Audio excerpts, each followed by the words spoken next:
Warm greetings from the High Tenn. It's Everyday Shenanigans. This content is pertaining to Memphis, Tennessee, Death City. Violent crime, and homicides are on the rise in this city. I was reading two reports, each one conflicting the other one. One was by Yahoo, I believe, that was stating that there was less crimes going into the new year of 2022. But the content I'm going to read to you is by the Center Square. And it's basically giving you the stats of homicides, crime in this city. And there were shootings recently, a couple days ago, one with an elderly person, 60-year-old woman.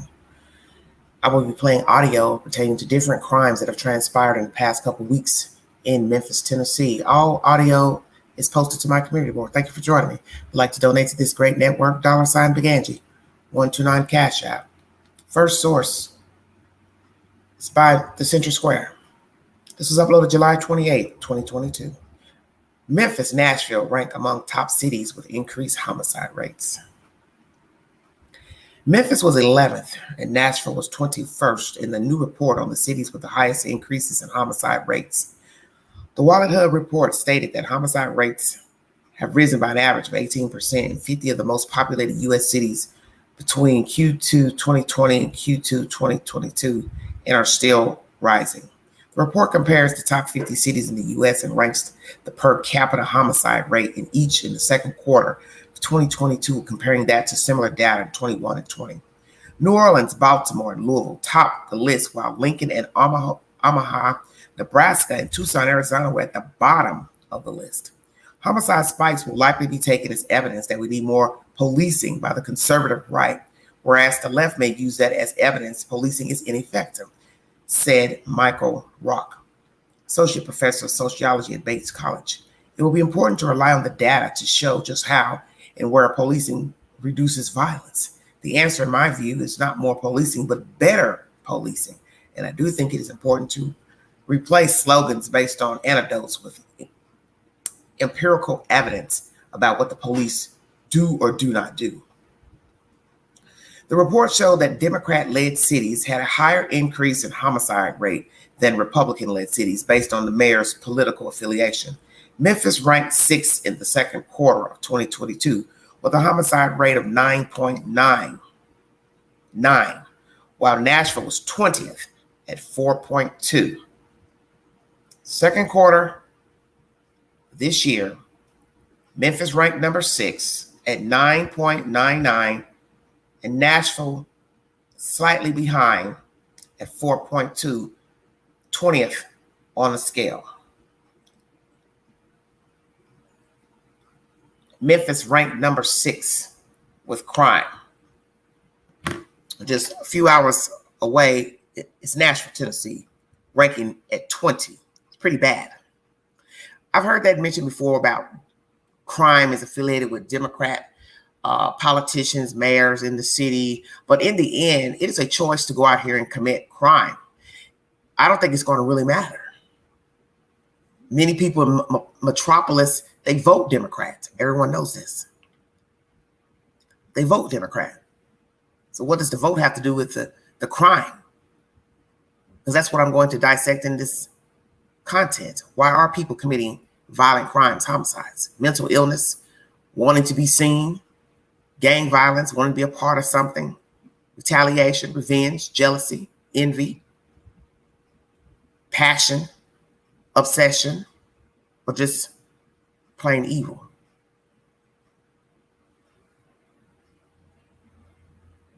Many reasons people kill and harm other people. Everyone's reason is not the same. But is it going to matter because the mayor is Democrat or the senator or governor is Democrat? It's a choice to go out here and murder people. And everyone knows that the bigger the city, the more populated the city, town is, you're going to have more crime. That's just common sense. You think the people are murdering people because there's a Democrat mayor? Because in the end, it's a choice to commit a crime. It's a choice to go out here and commit a crime. And yes, I think there should be more policing, and yes, better policing. Maybe if there's more of a presence walking the beat at night during the day, people will feel a bit leery about committing crimes. But then the flip side is when you don't care, it doesn't matter that a police officer standing across the street or standing at the end of the corner. If you want to commit the crime, you will. You also know the ramifications of being caught is that you go to jail, be given a bail or bond, perhaps, maybe not. The alternative, prison time and or a death sentence. Yet people still commit crimes. So in the end, it doesn't matter. California has been a Republican state, to my knowledge. It sure isn't stopping all those people out there filling up their prisons. And they have very strict laws in California. So in the end, it doesn't matter. The people will commit the crimes regardless. That's what I've always told you in my commentary. People do what they want because they can. I don't think politics has anything to do with it. They're not thinking about a Democrat or Republican when they're out there robbing somebody and sticking them up and carjacking. Oh, I'm going to get off of this because the mayor's a Democrat. Let me go stick this guy up. Let me go rob this old lady. Let me go break in someone's house and rape them. We've got a Democrat mayor. I'm going to get off. The system is flawed, everything from top to bottom, because there are people running it. So long as a man or a woman is running something, then it will be flawed. Because as it's been said in commentary as of late, pertaining to the president, the ex-president, Mr. Trump, we are fallible, so we make mistakes. An old saying, you can't put all your eggs in one basket. This is true. Thank you for joining me. What is going on in Memphis, Tennessee? Trying to bring all points pertaining to crime.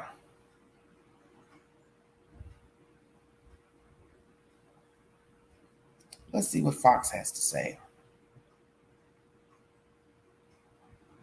I don't see Memphis mentioned in this one.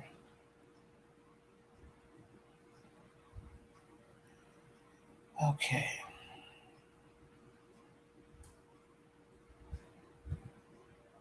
Now, this is a reading from Fox, and Memphis isn't even listed on here. Jeff Asher says, New Orleans almost certainly had the nation's highest murder rate per 100,000 of any big city in the first half of the year. The below table includes cities 200,000 plus with available data through late June. And I don't see Memphis on here. But those that are listed, and this is through the end of June 2022. New Orleans was number one. Baltimore, Birmingham, St. Louis, Milwaukee, Cleveland, Rochester, Philadelphia, Atlanta, Kansas City, Washington, Richmond, Oakland, Cincinnati, and Chicago. Chicago had the highest at 304. New Orleans 145. But nowhere in here do I see Memphis, Tennessee, which is interesting.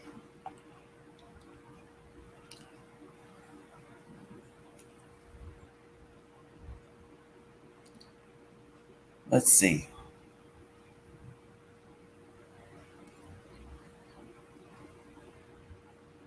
Back in May of this year, it was reported by ABC 24 News, 98 homicides have been recorded. That's about the same number reported last year. This was May 11th, 2022. As it says, with homicide rates, America's in a state of emergency. Shelby County, the number of homicides rising. We're only 5 months into the new year. This was months ago. 98 homicides have been recorded. Basically about the same as it was in 2021. Very interesting information. I'm just skimming through different data. Let's go back to July.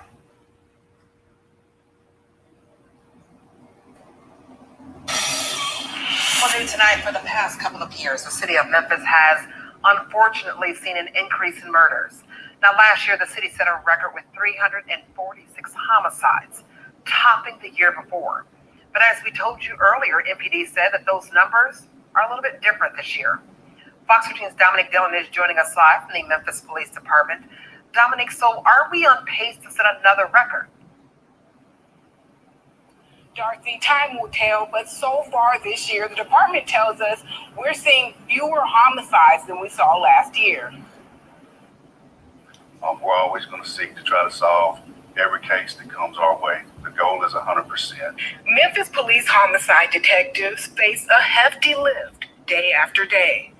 We have increased the number of investigators up here, so that has helped a lot to take some of that out. But it's hard when day after day you come in to the office and you deal with death.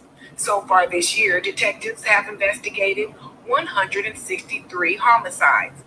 We were at 170 last year, so we're below last year's pace, so we're about 4% down. Last year, the city set a record with 346 homicides, up from the previous record of 332 set in 2020. But Major Webb Kirkdorfer says new units implemented under Police Chief C.J. Davis are driving numbers down. Chief Davis and the command staff have initiated Scorpion Unit, Auto Theft Task Force Unit, and other groups, which have now started. So they're out there and they're hitting these hot spots daily. So that's making an impression and an indent on this homicide. And the department says the solve rate last year was 66%. At 6 o'clock, we will share what the solve rate is currently, as well as the role you play in helping bring justice to families. Darcy? Okay, that is Fox 13's Dominic Dillon reporting for us tonight. All right, everybody. That's Memphis news. So they're saying fewer. This content came from July 27th. For the past couple of years, Memphis has seen widespread death. Fox 13 is the source. Last year, the city, as you heard in this commentary, 346 homicides, topping the year before. But MPD said those numbers are different this year. The goal is 100%, said Major Webb Kirkdorfer, MPD. How are you going to do that? Because you have a lot of people living there outside, people coming in and out of the city, various reasons. How are they going to stop the crime? They have more investigators, as you've heard. They've increased the number. So he said that helps to take some of that out. But it's hard when day to day you come in the office and deal with death. He speaks. As of Tuesday, July 26, detectives with the Memphis Police Department investigated 163 homicides. We're at 170 last year. So we're below last year's pace. We're about 4% down, said Kirkdorfer. 2021, a record 346 homicides, up from the previous record of 2020, 332. But new units implemented under Police Chief C.J. Davis are driving numbers down. Chief Davis and the command staff have initiated the Scorpion Unit, Auto Theft Task Force Unit, and other groups which have now started. And they're out there hitting these hotspots daily, making an impression on the homicide rate, said Kirkdorfer. In 2021, the department said they solved 66% of their homicides. We're told the solve rate this year as of Tuesday, 65%. That's up from the same time in 2021 when it was 63%. The department said their solve rate includes homicides from previous years. For example, they recently solved a homicide from the 90s they say was committed by serial killer Samuel Little, who died late 2020. Fox 13 is the source. Thank you all so much for joining me. Well, to be number 6 on a scale is pretty bad. Because to me, 6 is closer than 1 and not close to 20. So Nashville's 20 on the list. Memphis is number 6. Very, very sad. The problem with Memphis is like many places. It's not just the homicides, it's violence, period. I'm going to talk about that in this commentary. We're not just going to talk about people who have died in Memphis, Tennessee. You have crime, period. People shooting each other, hurting each other, and they're not dead. To me, it's all the same. You got shot, you lived. You got beat up, you lived. Severely beaten, but you lived. Got robbed from your house, in your car, carjacked, but you lived. Yeah, fortunately, you lived. But that still is a problem Because I bet you if you go in and look at the violence itself, it's probably way up there. Probably way up there. It's not good either way, whether it's death or crime in general.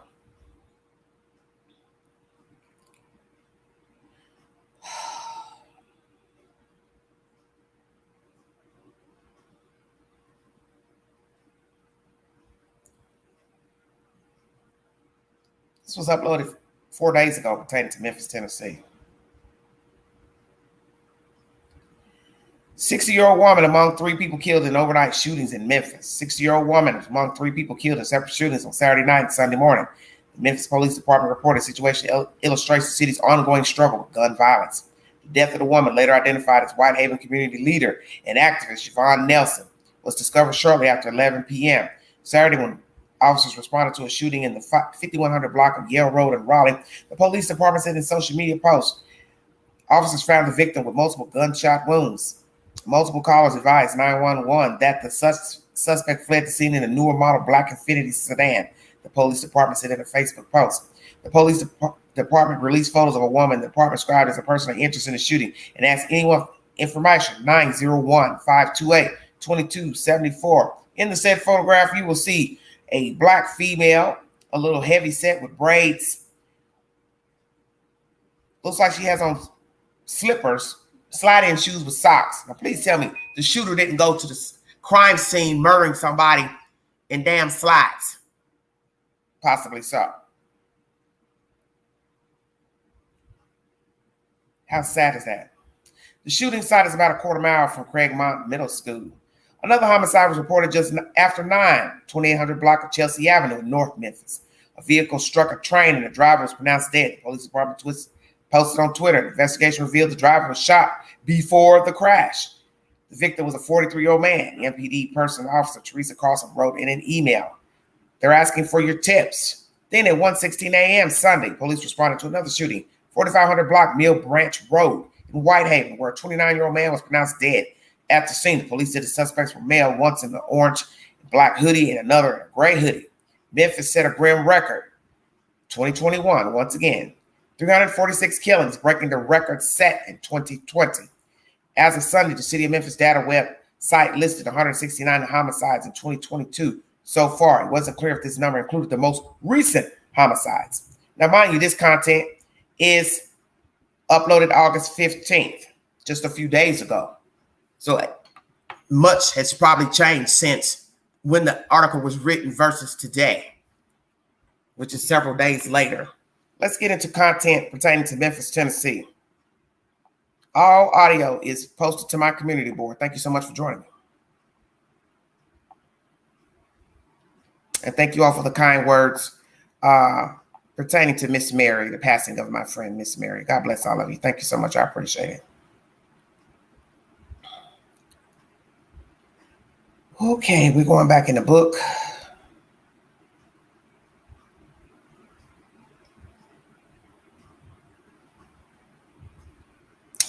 We're going to go back 7 days. 74-year-old man beaten, robbed while taking out his trash. WREG is the source of this information. Thank you for joining me. 74-year-old man is recovering in the hospital after being robbed and beaten outside his East Memphis apartment building. Tonight, police have pictures of the men they say are responsible. WREG's Melissa Moon talked to the victim and is live outside the Memphis Police Department headquarters downtown. And Melissa, how is that victim doing? Well, tonight he is thankful to be alive. He says both of his attackers had guns and he was afraid they were going to use them. Residents of the senior living community on edge after a fellow tenant was attacked Monday night while taking out his trash. It ain't scary, but I don't go to late at night and get my garbage out. We've just got to be very, very prayerful. Just be very, very cautious. Police say 74-year-old Early Irving was ambushed by these two men who pistol whipped him and took his wallet and $300 in cash. I got a couple real cracks. Talking to us from his hospital bed, Irving says he had just put his trash in a dumpster behind the building and was about to walk back inside when he was robbed and assaulted. They pulled me back. The little short one, he said, give me your money. He says one of them went through his pockets and the other hit him on the head with his gun and knocked him to the ground. Not mention that pole over there. That way it's for real. He says one of them also cocked his weapon. I thought he was gonna shoot it, you know? I've been knowing him for a year. Larry Green grew up with Irving in Mississippi. He says residents at the Glendale Park apartments aren't used to this kind of crime, and this shouldn't have happened to his friend. When they go stand, talk all the time. I'm not doing, but I'm bad. My mother got hit.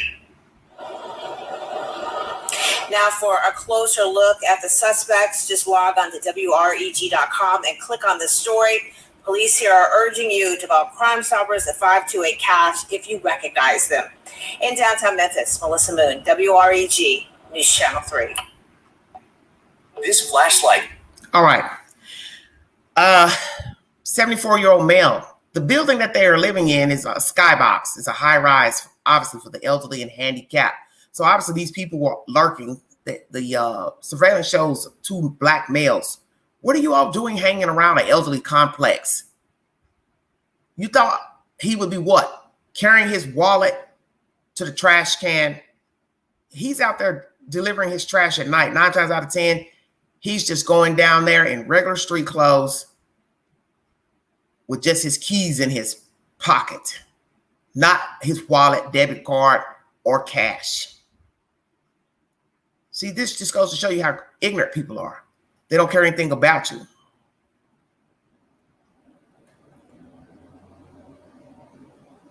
It's just very sickening that a person cannot live. You can't go out during the day. You can't go out at night. And some people like being out at night. Some people like to sit out because it's cooler sometimes, you know, depending on the season. And the air is a little fresher, crisper. And people like to sit out. But it's sad in this world that you can't even sit out on your own front stoop, porch, apartment building, apartment complex. Because elderly people like to sit out, especially those that live in skyboxes and that maybe they don't have balconies. They like to sit out. Now, this apartment building does show that they have balconies on the units. But elderly people like to congregate, just like young people. Nothing's different. Habits don't just change because you get older. People like to be out. They want air. And it's good to be out, especially when you're elderly, sickly. You need to come out and get fresh air instead of sitting inside of a house, apartment all day. But nobody has the right to take that from you to roam. When you can't even go to your own trash can, be it a house or apartment building or a skybox, you're in bad shape. And I'm one of those people, I like emptying the trash at night because I don't like people seeing what I'm throwing away. I know that sounds crazy, but people watch you see. So I figure, well, if I go out at night, there's nobody up, I'll go out to the can. You know, I'm OCD. I'll go to the trash can at night. Nobody view anything because people are nosy. And then too, it's quieter. You don't have to worry about bumping into somebody. You don't have to worry about holding long-winded conversations, people prying and being nosy. And this is what happens when you're in an apartment building. People like to talk. They like to gab. So sometimes coming out at night is just more peaceful. But as you see for these residents, it was not. Hurting an elderly person. And you know, if you beat up an elderly person, there's chances that he or she can die because they're already frail.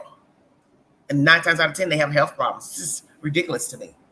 Prayers for the elderly man and prayers for those living in this apartment complex down in Memphis, Tennessee. All right, we're going to get on with the next commentary. Thank you all for joining me. I have a very wicked story I want to share with you all later by 11 Alive out of Atlanta pertaining to a woman who was attacked over a man. 2 women beat up a very nice looking young lady down there. And I want to bring you that story a little bit later if I can. Thank you all so much for joining me. All right, that's content about an elderly man being beat up, robbed at the trash can. Very ridiculous. That was WREG.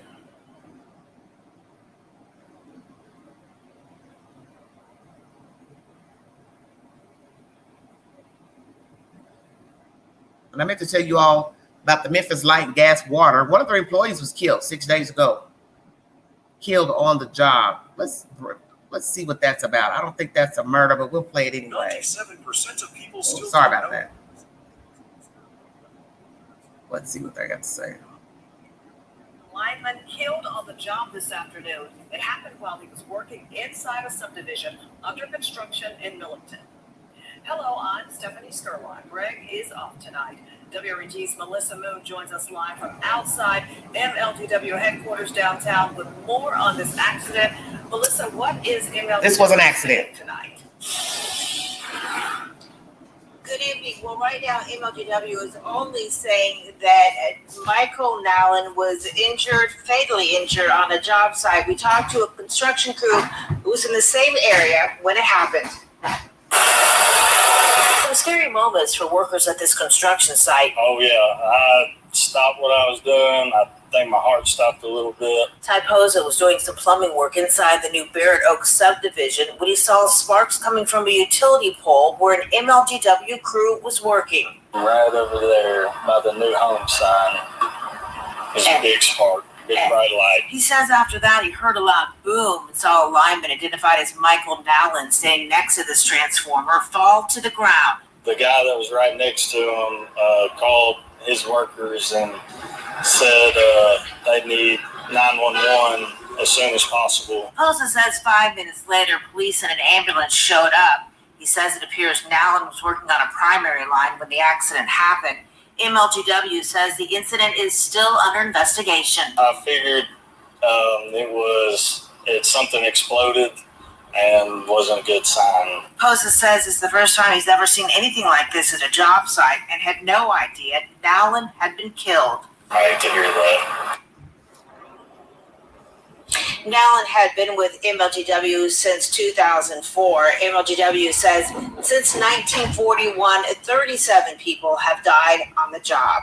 In downtown Memphis, Melissa Moon, WREG, News Channel 3. Okay, everybody. I brought you that information because last week I was talking to you about the power issue, water issue down there, and I meant to bring you that, but I posted it to my community board. This was an accident. I don't know what happened. Obviously, there was an explosion. They were building a subdivision. He's working on a power line, I guess. Touched something. So prayers to his family. But I wanted to go ahead and play that anyway because I didn't ever open up to get all the details. This content is pertaining to rising crime, homicides in Memphis, Tennessee. As many of you know, last year in the fall, young Dolph was murdered. A few of those suspects have been indicted on his murder. Why they killed him, I do not know. But there's just been an uptick of crime. And then there were a lot of murders that were brought to light after the fact, before the fact, and they all were in conjunction with one another because persons involved in his murder were also involved in murdering and shooting some other people outside of Memphis, if I'm not mistaken, and shot a woman or killed someone. So these people are very busy. Gang members, I don't know. But in the end, why are these people killing each other? As I said, is it poverty, lack of education, lack of self-esteem, improper child rearing, mental disease defect, gang-related, gang initiation, retaliation against somebody's friend, family, what? Obsession, envy, jealousy, broke, need money, or just want to be doing something, or just plain evil. As I said, many reasons to commit crimes and violent crimes, murder. We're going to get on with the next diabolical crime. Nearly 20 vehicles burglarized at the IRS building down there. WREG is the source once again. They are my main source of information pertaining to Memphis. Thank you all so much for joining me.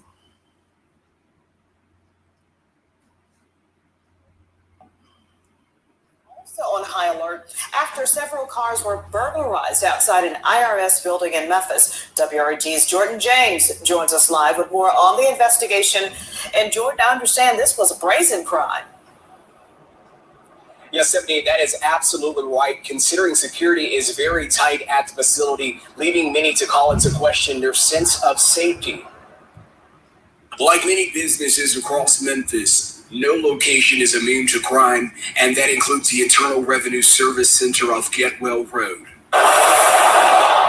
Thursday, just after midnight, a group of thieves cut a hole in the fence, and once they got onto the property, investigators say they burglarized at least 17 vehicles. Unfortunately, this is the thing we live in. In a matter of minutes, several valuables were stolen from vehicles, such as an iPad and credit cards. While some of the victims were spared, It appears the thieves were able to gain entry to the vehicles by busting the windows. Wow. It's an outcome that Mo Aish knows all too well as president of a local car shop. Clients reach out to us daily, telling us that people shattered their window or people stole their factory wheels and, they need to protect their vehicle. With car breaking is becoming so common across Memphis, Aish is recommending that folks take a hard look at upgrading their security for their vehicles. At the end of the day, you want to deter the criminals and thieves away from your vehicle any way possible. At his shop, 901 Sounds Auto Accessories, they offer various alarm systems for vehicles. Among the most popular item,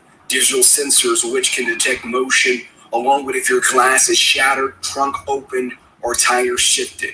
It will cost you more than $400. Perhaps the price is out of the reach for some, but Aish believes it's a worthy investment for those who can afford it. I think this is a new era, and you definitely need to be prepared for the unexpected, basically. And you'll get a peace of mind at night when your vehicle is left alone.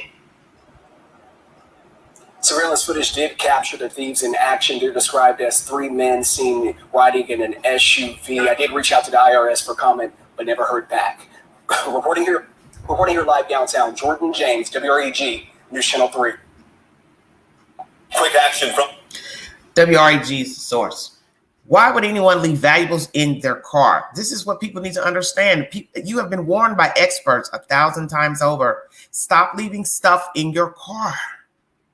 Do not leave your valuables in your glove box, the console, under the seat. It's easy to forget things. Take out your wallet, put under the seat, to go here, to go there, leave a purse here, there. Don't leave anything in the damn car. Nothing. Nothing. Not food, not laundry, nothing. You don't ever leave anything visible on the seat. Because when people see stuff on the seat, they're going to assume there's other stuff in consoles in the trunk. That's why you don't leave stuff out. Shopping bags, you always put in the trunk. But if you're going to have a car staying overnight somewhere, take everything valuable out of the car. And I've never heard of anyone leaving their credit card in their damn car. That is the stupidest thing I've ever heard, especially in a city that has high crime.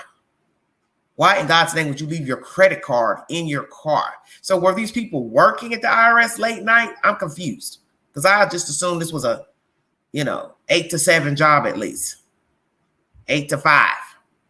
Most government offices, they stop at 5 o'clock. So I'm stunned that the IRS had cars with valuables in them. And naturally, they'd have to be personal cars because no one would be stupid enough to leave a company credit card in a damn car.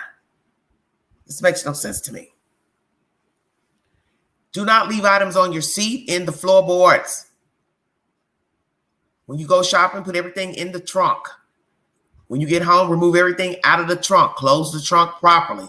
Do not leave anything on the seats that look like it can be of value to another human being. As far as the sound system, yes, $400 is a lot of money, but obviously it's needed because the sensors can help deter a person from breaking in. They won't get a chance to mess with the gas, break out the window if the sensors go off. And the fact that there were 3 men working, cut a hole into a fence, where did they park their car? The SUV. Where was the SUV parked as not to draw any type of suspicion? See, all these stories, they never make any sense. So people have cars on the property. So what am I to believe? The cars were broke down. They weren't working. Somebody went to get in their car and it didn't work that day. So they had to leave their car? I don't understand how you would have credit cards and iPads in personal cars. Why would you not take those things with you? So is there security? Obviously not. So I'm answering my own question. They cut a hole in the fence. And how did they even know the layout of the place to feel so confident to go across a sprawling piece of property? Think about what I'm saying now. Where did you park the SUV? The property looks like it's a nice size property as far as walking. So you're walking in the dark on a property you're not supposed to be on. You don't know if they got any type of tripwire that could it's got motion sensors to show that somebody's on the property after hours, and you're able to break into 20 damn cars and steal items out of the cars undetected and make it back across the property to the SUV. Because when you look at the video, they have to walk across this property. This story makes no sense. I'm wondering if somebody has access or knowledge of no security on the property to even exact this crimes, plural. 20 cars, that's a lot of cars to break out windows. So that means they had to have carried heavy tools to break the glass. Just imagine breaking into someone's property, going across the property a little ways now, breaking out windows that make noise. You break out a car window, that should make noise. And rummaging through the car to see what you can find. 20 damn cars, 3 people. Even with 3 people, it's still work. Busting out the windows and rummaging through the cars and trying not to be detected, breaking into the cars. This is crazy to me. Absolutely crazy. Prayers that the 3 suspects are found. Something is very off with that story too.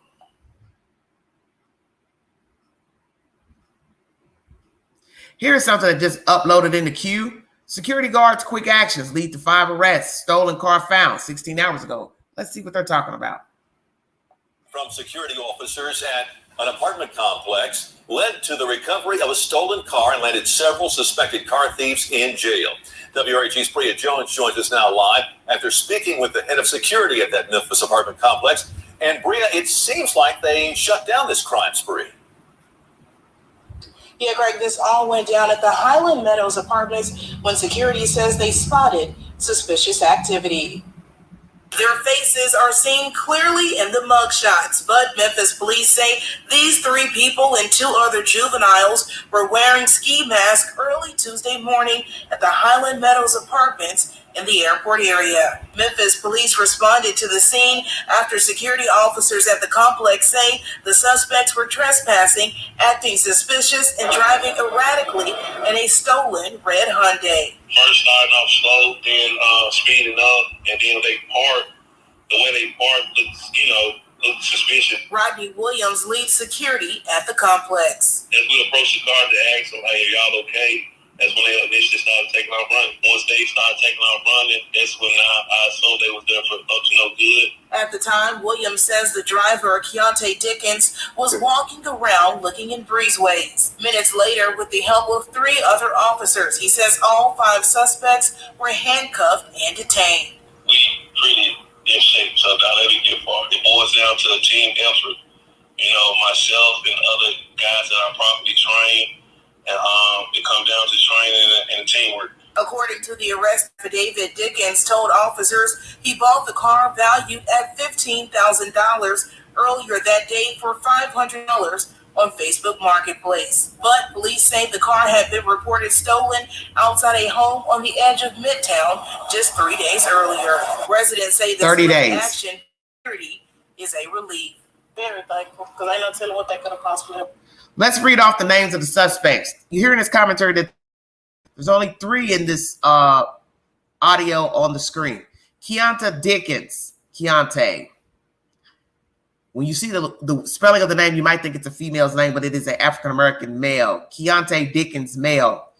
Jamila Roberts, female. Alexis Jones, another female. Alexis Jones looks a bit masculine. One might look at her picture, mugshot, think it's a boy, but it's a female. So here you have 2 females and a guy with their mugshots on the screen arrested. They also said some were juveniles. So what is the age of the juveniles? 17 years of age, 16, what? Why would you enlist a child to go around and rob a car, steal? The fact that the car that they were in, he says he bought it on the marketplace for $500. How in the hell a car worth $15,000 is going to be sold for $500 to anybody? Even if it went to auction, it'd be going more for $500 because many people would bid on a new car and the bid would be high because it is new. And grace to God, they had adequate security on this property. Officers were called for backup to get all suspects apprehended. One could wonder if these are the same suspects that broke into the IRS. facility down there in Memphis. The IRS building parking lot, broke in those cars, allegedly with 3 suspects in that heist of 20 vehicles vandalized. Could it be these same people? Because this car that they stole outside of Memphis has been missing for 30 days. Imagine your car gone for 30 days, and it's been riding around the city of Memphis undetected for a whole damn month until another robbery where they get caught in the vehicle. Keontae's walking around looking in breezeways. So was he the lookout for the girls to break into the cars? Or hell, maybe he was looking to see if somebody had a door unlocked. You all have to be very careful out here.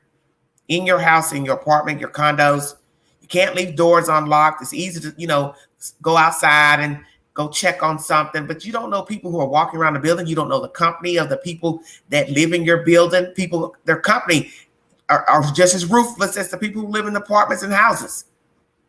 Because people watch everything. That's why I keep trying to tell you all. There's always somebody watching what you're doing. They know what color dress you had on, what time you came in, when you left, because people watch. That is how a lot of people get vandalized in their houses and homes broke, because somebody's been watching you. And they have company that come over and watch. Or they go tell somebody, yeah, hey, they just brought in a new flat screen. You got the flat screen box sitting outside. I told you about that. Don't ever throw those things in the dumpster. Because let's say you live in an apartment building where it's not but a few people living in the building. You throw a flat screen box in the garbage. How long do you think it's going to be before somebody pinpoints who bought the new TV? I'll wait. Because people watch. People can hear your conversations through the doors. You have to be aware today. We don't live in a time anymore where everything's just la-di-da, Of course, we've had crime since the beginning of the world, but people are on the tape. People are on drugs. People are popping pills. They're on fentanyl, heroin, crack, meth. They need an easy fix, and you are the best thing going. You and your worldly goods. You have to be careful out here. You can't drive nice cars. You can't drive a regular car. They want it. They want whatever the hell's in it. These people are so ruthless, they even steal dogs. You got a pit bull, a puppy. Oh, they're coming in. They're breaking in just to steal a damn puppy because they know they can sell that puppy for about $300-$400. These people are ruthless out here. And everybody that steals is not a drug user either. Some people this is their way of making a living. Is robbing you. Thank you for joining me. That was something that just came up in the queue while I was in my menu for my stories. I said, well, I'll go ahead and play that. It's about Memphis, so why not? All right, everybody. 3 days ago, 4 killed in weekend shootings across Memphis, Tennessee. WRAG is the source again.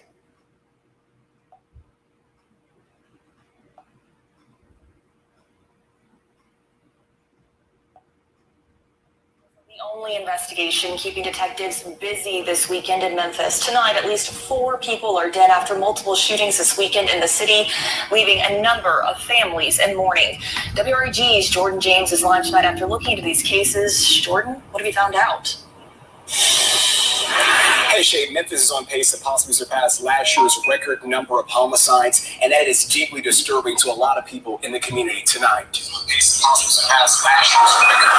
Oh, sorry about that. In neighborhoods throughout Memphis, crime scene tape serves as a reminder of tragedy. The tape was put up at 5 different crime scenes over the weekend after multiple shootings left at least 4 people dead. Feet away from this culvert at the train tracks is where a man lost his life along Chelsea Avenue. Investigators tell WRAG around 9 o'clock Saturday night, someone shot him, causing him to crash into a train and die. Yeah, I brought you this information earlier. 2 hours later, a 60-year-old woman in Raleigh also died after police say she was shot multiple times. Investigators have zeroed in on this woman as a person of interest in the case, releasing these pictures, asking the public to be on the lookout. She was seen by witnesses driving away in a black Infiniti. Just over a mile away from the crime scene at Raleigh Springs Skate Park is where we find Cameron Hall trying to clear his head after this violent weekend in the Bluff City. Just another sad day in Memphis. Another violence, another killing, another day living in this city. The latest data from Memphis police shows that there have been at least 178 homicides as of Sunday. It's a number that's 3 less than this same time last year when Memphis set a record for homicides. It makes you want to work harder and leave. This is not what, exactly. Not what you want for your family. It's not what you want for your friends. It's not what you want for your loved ones and the people around you. A community desperate for changes in the face of tragedy. And in several of these cases, police are still searching for information which can lead to an arrest. If you know anything, give them a call. Reporting here live downtown, Jordan James, WREG, News Channel 3. Are now facing. All right, everybody. I've read you this content, and then this was already in my information on the community board. So what happened to the 60-year-old lady? The suspect is an African-American female. They have a side view of her. She's wearing a Baby Gap t-shirt, too small for her big frame, belly hanging out underneath her shirt. She's walking off from the scene. Why'd you shoot that lady? Did you shoot her, or you helped somebody shoot her, or you were there? You forgot, baby, you're in Tennessee. You're going down with your friend if you aren't the shooter. Tennessee law says so long as you are there, you take the ride with your buddy. So don't matter that you were in the car, you didn't know what was going on. They went in to get a piece of candy, a soda pop. Somebody pops up dead, shot. You take the ride with your friend. That's Tennessee law. And you honestly could be innocent. So you're going to have to prove you didn't know your friend went in there to rob, shoot somebody.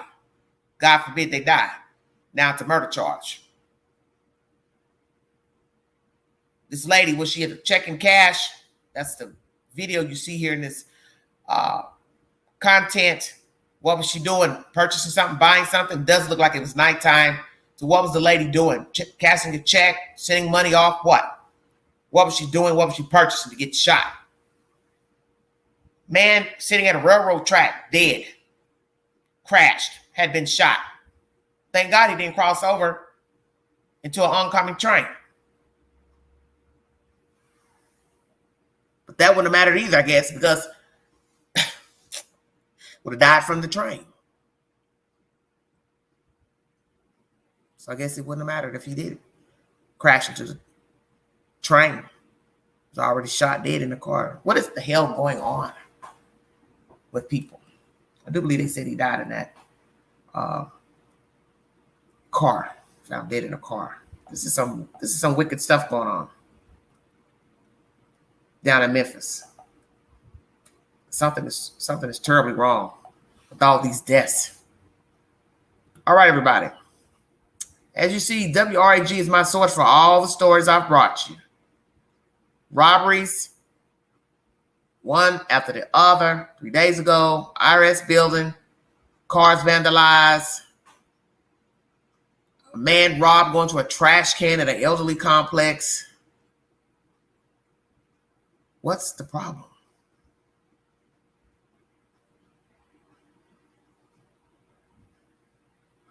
Let's talk about this, because this is a part of crime too. North Memphis home shut down, declared public nuisance. It's 2 weeks ago. Thank you for joining me. This is Everyday Shenanigans.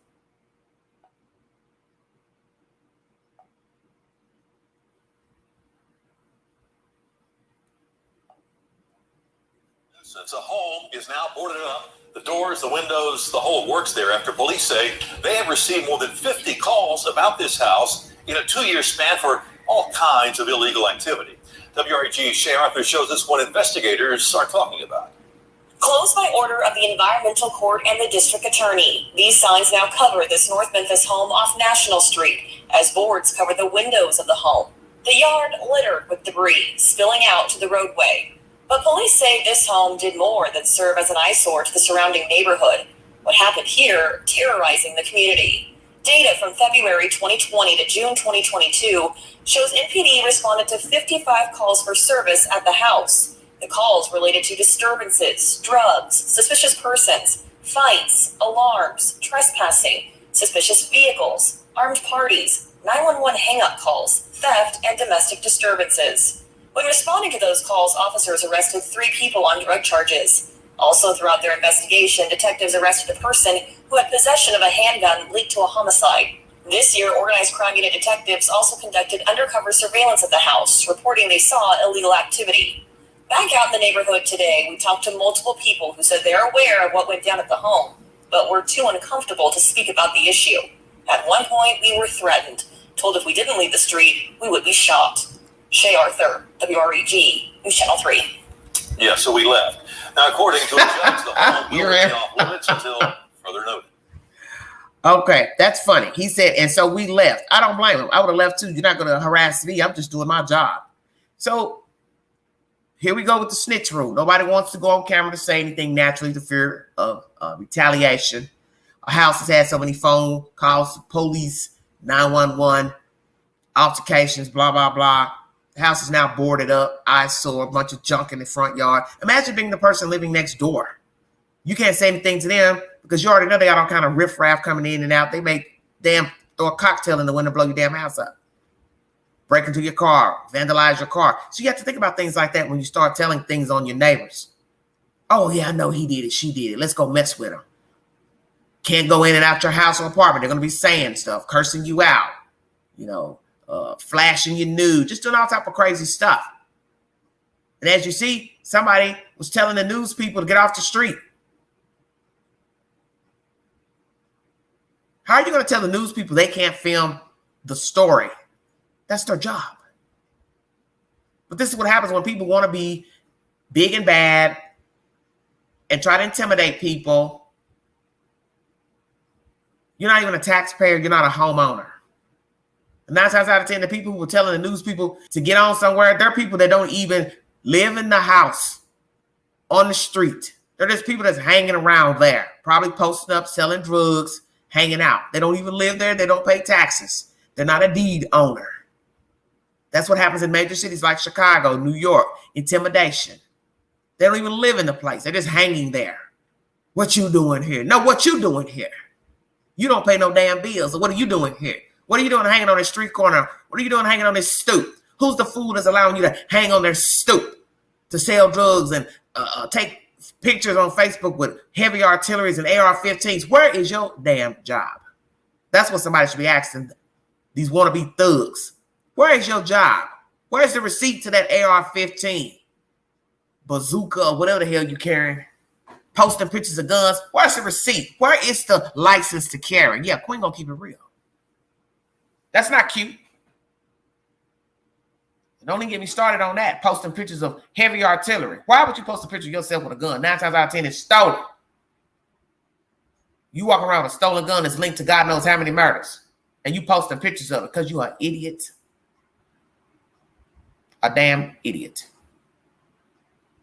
That's why the world is in the shape it's in. I'm going to keep saying it. Because people like bullying other people, intimidating people.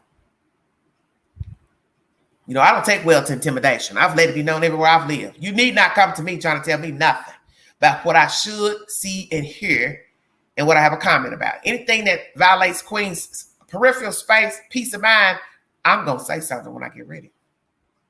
And trust me, many have tried, but they realize, oh, she's not going. And it's not to say that nobody couldn't try to harm me, but you have to stand up for yourself. Because as they say, you don't stand for something, you'll fall for anything. And I'll surely let somebody know that don't live where I live, that wants to intimidate me. I will gladly tell you, baby, you don't even pay bills here. So what do you have to say to me? Nothing. So you don't come to me about nothing. And don't think they didn't understand what I meant. Oh, they got the point. I best not say nothing else to that lady. You damn right. Now, it's not to say, had I had this conversation with another fool, it could have went a totally different way. Because people will hurt you and harm you for you speaking up for yourself. But I'm going to speak up for myself because nobody's going to intimidate me or bully me. Especially when whatever the issue is with the neighbor or whoever, it doesn't concern you because you don't live there. But you see, this is what happens when you live in a world where people want to be bullies. They get away with it because people won't stand up to them. You have to stand up to them. You may have to end up, fighting for your life, but you did what you thought was right. And I don't like confrontation. but nobody's going to intimidate me. Because in the end, that's what they're looking for. It's somebody that won't stand up or fight back. That's the whole purpose of a bully. And they can't continue, unless they have a victim. That's content pertaining to a nuisance house in Memphis, Tennessee. Thank you all so much for joining me. This screen just jumps off. It does not like to stay on course. Let's see what else we got in the queue pertaining to crime in Memphis, Tennessee.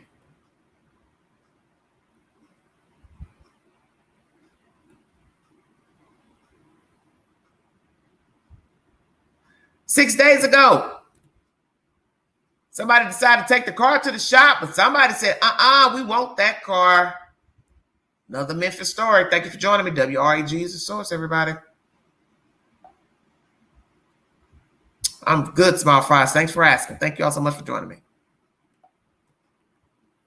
Expect when you take your car to a repair shop, a phone call that your vehicle has been broken into and then a day later stolen.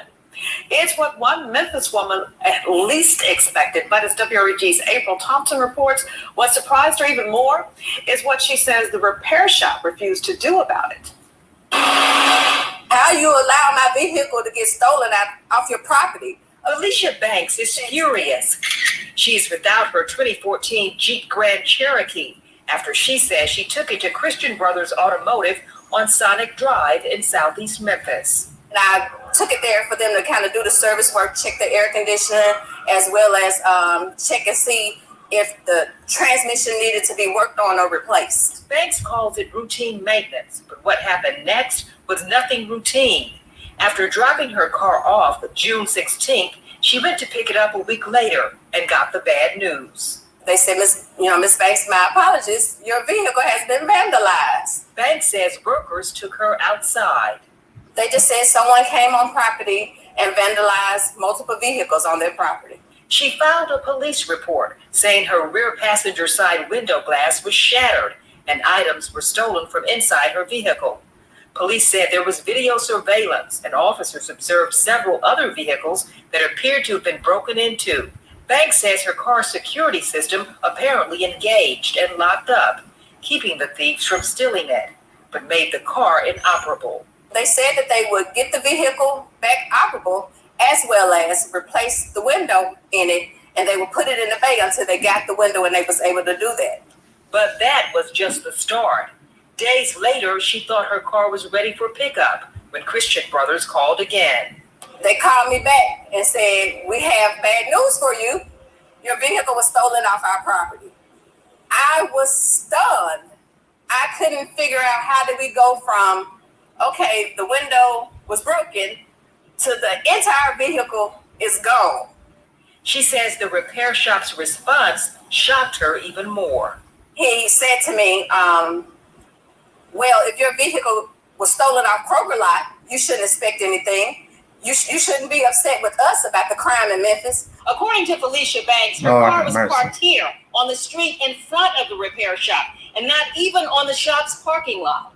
I did not expect for them to stick my vehicle on the street. Yeah, that makes no sense. No window, open and available for anybody who wanna, steal it as they did, or go back in and steal items out of it. I had no idea because, from my understanding, it wasn't supposed to be back out there.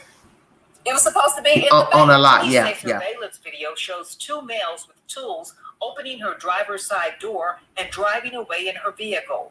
Video shows another vehicle also being taken that same day.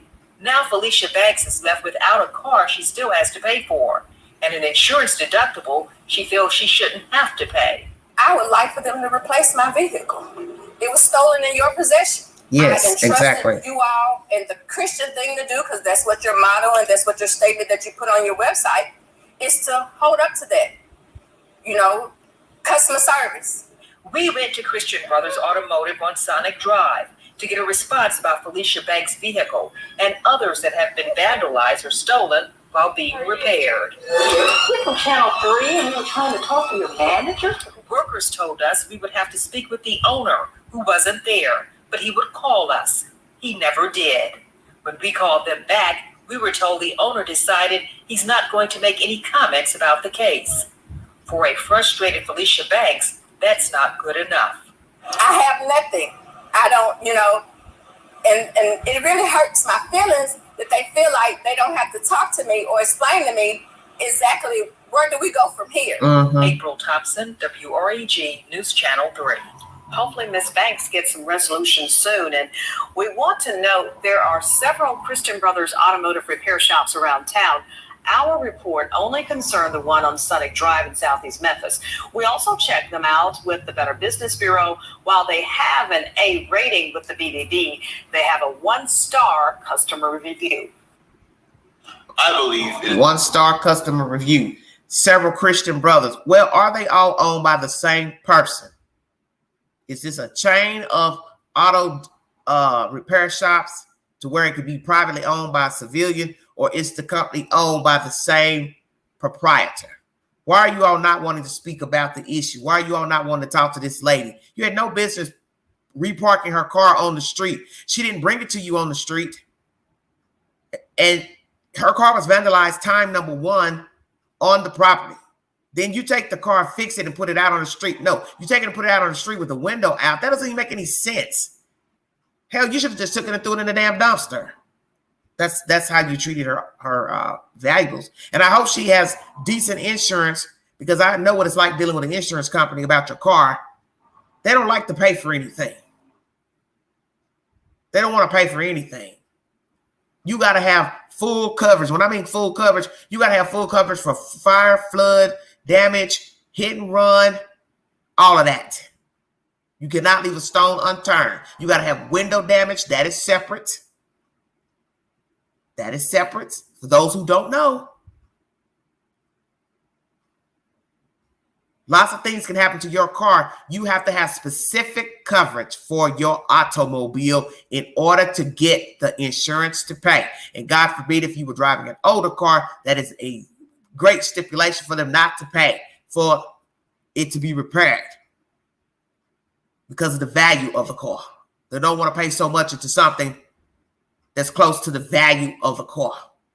The car is going to have a heavy value for them to possibly pay, because she's driving a newer type car. Naturally, that car is going to cost too, because you're knocking everything loose up in there. But these, if I was her, hell yeah, I'm going to sue Christian Brothers. Their insurance, maybe they have insurance, maybe they don't. I don't know. You can't own a detail shop, auto body shop, and don't have insurance. That's crazy. And they were a fool to park the car on the street. So what are you telling us? You didn't have room on the lot to park her car? Then that means you need a bigger establishment, because this place already has high crime in Memphis, and they obviously like stealing cars in Memphis, Tennessee. So you parking her car on the street without a damn window, you were giving the thieves a whole free car. And as you heard in the earlier commentary, a car got stolen out in Midtown. These damn hoodlums were riding around in the damn car for a whole damn month, stolen, didn't care. Yeah, I'd be calling their insurance company, and I'd be suing them in conjunction with my own damn personal insurance. She's going to have a headache. Trust me. She's going to have a headache. She's really going to have a headache if she's got the type of insurance company that don't like to pay for nothing. Because in the end, they don't. But that defeats the purpose of you paying insurance for your car, full coverage. And something happens to your car, vandalism, whatever happens, hit and run, and you can't even get them to pay. They want to make excuses. See, the world is just dirty business. Everybody's out for him or herself. And they don't want to give you anything in return, but they want your money. They want your business, your patronage. But I'm not going to patron anything that I can't get anything out of when it's my turn to get something. I'm in need of something. I feel sorry for this lady. Prayers for her. And Christian Brothers, you have now given yourself a bad reputation in Memphis, Tennessee, this chain here. And if I was anybody, I wouldn't do business with you. And I'm sure everybody's watched this news clip of her car situation. And they also said other cars were damaged. So it wasn't just a personal thing. Were they in cahoots with people to vandalize the cars? I don't know. This was a white establishment. It's not to say they can't be crooks, but there were two white men behind the desk when the news lady just went in there to talk to them. And he told her that the owner wasn't there, and the owner has never replied back. He isn't going to reply because he knows he should have never told her that. What do you want us to do about the Memphis crime? Well, you knew there was Memphis crime when she first brought you the damn car. And you left the car in the bay, as she said. You didn't think somebody could walk up in there and steal her car and vandalize her car out of there? Because they did. She and some other people. And they weren't parked on the street. So that means you didn't have security in the bay. You should have a gate to shut the entry of your lot. And it's only open during business hours. At the end of the day, have an iron gate that locks so no one can make entry onto the property. And even if they jumped over to just break into the cars, they can't rig the cars to drive them off the damn lot. Bingo card. This is ridiculous. Prayers for her. So I really feel sorry for this lady. I really feel sorry for her. All right, everybody. Bringing you random crime, Memphis, Tennessee. What a world we live in. Violence. This is uploaded 5 months ago. Making Memphis deadliest zip code safer. Let's see what these people have to say. I don't know how you can make it safer. Be truthful. No idea. Because you can't stop the mindset of people. That's the problem. Visions of balloons and teddy bears near crime tape left behind. Common sights in certain parts of Memphis. Reminders of the lives cut short and the ongoing heartache. Somebody took my baby. 2020 and 2021 were two of the deadliest years in Memphis. And we found out a majority of the homicides happened in the same neighborhoods. Using data we uncovered from the Memphis Police Department, we found out in the last 2 years, 497 homicides happened within these 10 zip codes. That's right. You can see they cover parts of Southeast Memphis, Whitehaven, North Haven, Oak Haven, South Memphis, Raleigh, Nutbush, East Memphis, and Frazier. I'm not surprised. Pastor Ricky Floyd's church sits in the Frazier zip code of 38127. The contributing factors is poverty, low education, low transportation. Similarities the 10 zip codes share. According to the U.S. Census Bureau, the median household income is anywhere from $20,000 to $40,000, and in some zip codes, about a third live in poverty. A majority of the population is Black, and there's a large number of single-parent homes. And the kids are not getting attention, like they go to school and they come home, so they act out because they're not getting attention from home. Felicia Howard says there's not enough positive activities for kids to do in those zip codes. Like back then when I was growing up, we had Celebration Station, the different skating rinks to go to without the violence. You could just go. She points to areas like 38106, the South Memphis area, where the most homicides occurred in the last 2 years. The city's website lists 2 community centers, several parks, and a library, but museums, malls, and movie theaters are all a drive away. 38117 in East Memphis, which is similar in population to 38106, has all of those activities. Police say only 4 homicides happened there in the past 2 years. Seen an increase. 20-year Memphis resident Barbara Tumblin believes more police patrols are the answer. Would you like to see more police? I would like to see more police. MPD leadership says they are allocating resources to the hotspot areas, but admits they're short-staffed and officers are overworked. They say hiring more officers is part of a new plan. Yes, they need to do that. Hire more. The plan includes 20 steps, like working to get guns off the streets, building more youth programs, and increasing employment opportunities for ex-offenders. This 5-year plan outlines a holistic approach. Trying to get a grip on a trend that got worse in 2020. Shelby County saw a 23% increase in violent crime, with shootings and murders to blame. 38127 in Frazier, 8 homicides were reported in 2017, the number growing to 24 in 2020. And I don't want us to overlook the impact that COVID has had on those crimes. Floyd believes COVID stopped positive progress happening in his neighborhood. He says he was forced to close his church, halting programs like youth mentoring. Before COVID, 40 to 50 boys were enrolled. When he opened back up, only 15 to 20 came back. So there's 30 boys floating around this community who are no longer being loved, mentored, encouraged, held accountable. Amen. And that's dangerous. Drug dealers still had access to them because the drug dealers didn't shut down. The gangs didn't shut down, but the churches shut down. Floyd says we have to invest in the communities where the crime is happening, not just with money, but with time. He says volunteer work, like mentoring a child, is vital. Don't think because you don't touch it, you don't have to deal with it, that it's not gonna find its way to you. Exactly. The criminals are gonna get bolder, they're gonna get more aggressive. Yes, they will. And they're gonna get confidence to go outside of the comfort zone. Exactly. Police say the violence dipped last fall, but can't tell if that trend is here to stay. What is clear, the violence has become far too common. I don't really know what happened. All I know is she got shot. In too many neighborhoods. Yeah, I wish it was a dream. Jessica Gertler, WREG News Channel 3. Now, if you would like to take a closer look at what zip codes have the most homicides, just go to our website and click on this story. Memphis, Tennessee. Is COVID part of the problem? Can't blame everything on COVID. Yes, it affected our economy, some people's mindset. But see, this world is built on those who can survive.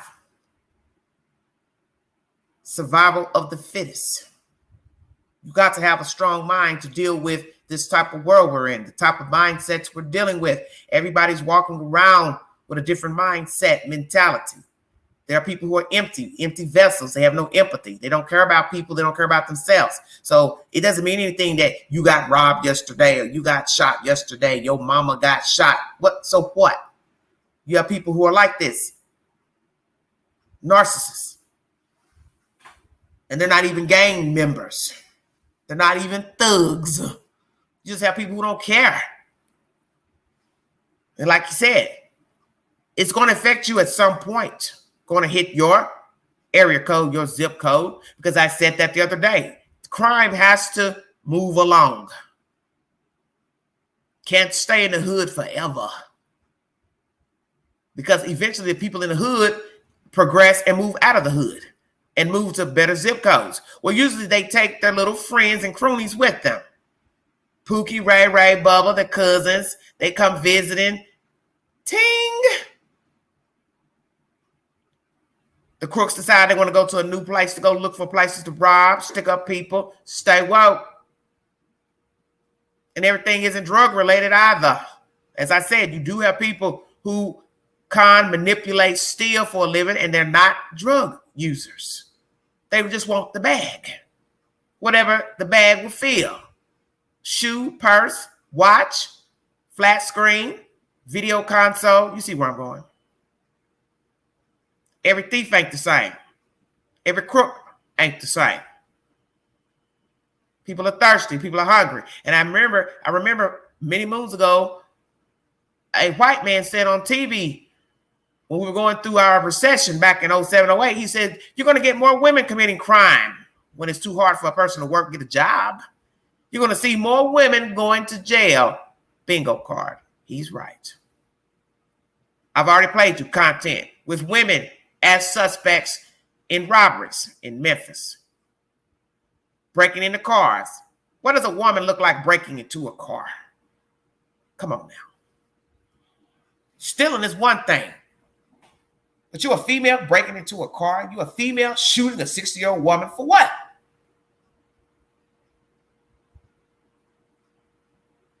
See, those are the type of people I say don't have no hustle in them. The stick-up man, the stick-up woman. That's not no hustle. Pulling a gun out and telling somebody, get on the ground. It's not a hustle.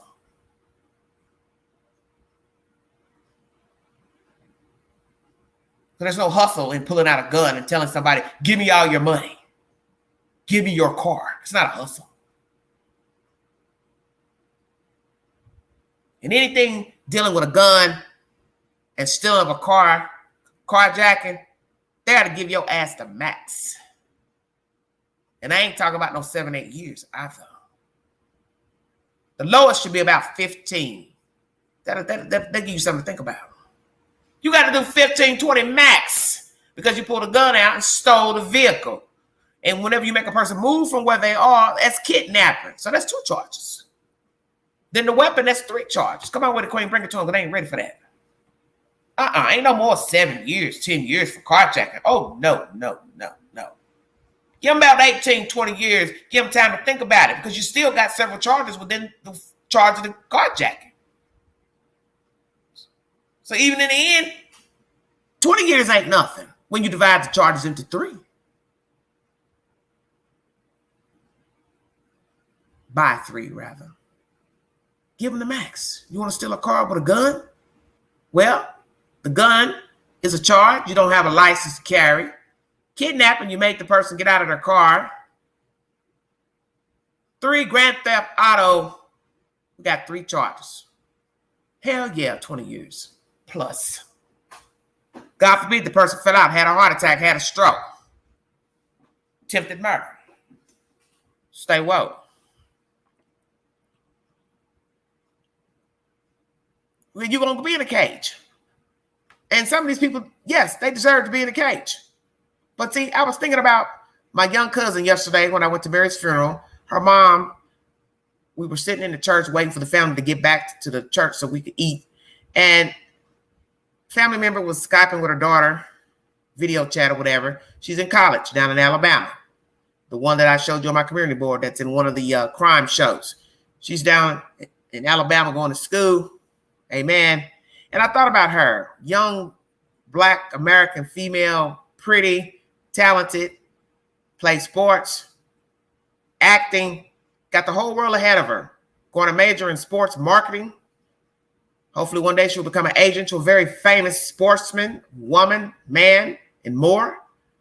See, she's doing something with herself. So when you look at that person over here, box A, projecting to do something, the child over here in box B doesn't have that drive. Maybe doesn't have that push. Maybe they don't have the amenities to go to college. Maybe don't have the mindset. What do we do with the child in box B?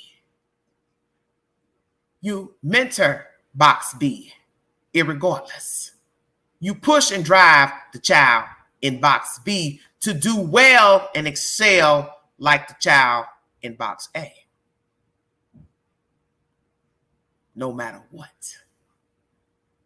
Because it's the push and the drive, it's what's going to get child in box B to try to excel, even if he or she doesn't have the mindset of child in box A. Are you following me? May not be a Rhodes Scholar, may not have the fortitude to go to a 4-year institution, but if he or she has the push and the drive, he or she will do something productive irregardless. And that is the point.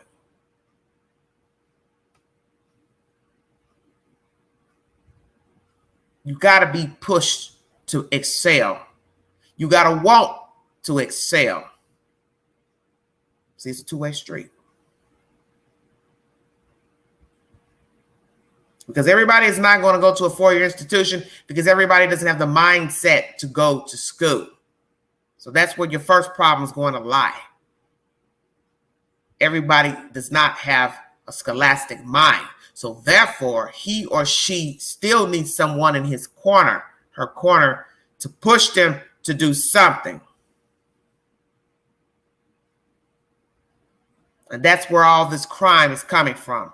They don't have it in their head to say, I want something, but I got to get it the right way without breaking the law and harming other civilians. That's the problem. Because you see, the life of a hustler, street person, thug, however you want to word it, is to get what I can get while I can, but it's going to be the wrong way. We don't want that anymore. We've got to push our civilians, children, to try to do things the right way, to make money the right way, the legal way, without scheming, scamming, harming other civilians to get paid. You see, it's all about the mindset. Many people are very wealthy and they did not go to a four-year institution, but they had the mindset. Possibly they had the opportunity. Someone got them onto a certain opportunity. See, one hand begets another. That's why you need to mingle with people who have the same like mind, same mindset, same work ethic, same attitude. You see, you want something out of life, you can't go hang with people that don't want anything. And you got people my age don't want anything. Don't let me testify about that, because that's a lie I definitely want to do. Why you grown and still don't want anything? Because you see people are making money all types of ways, such as what I do here. You have people who are bloggers making big money.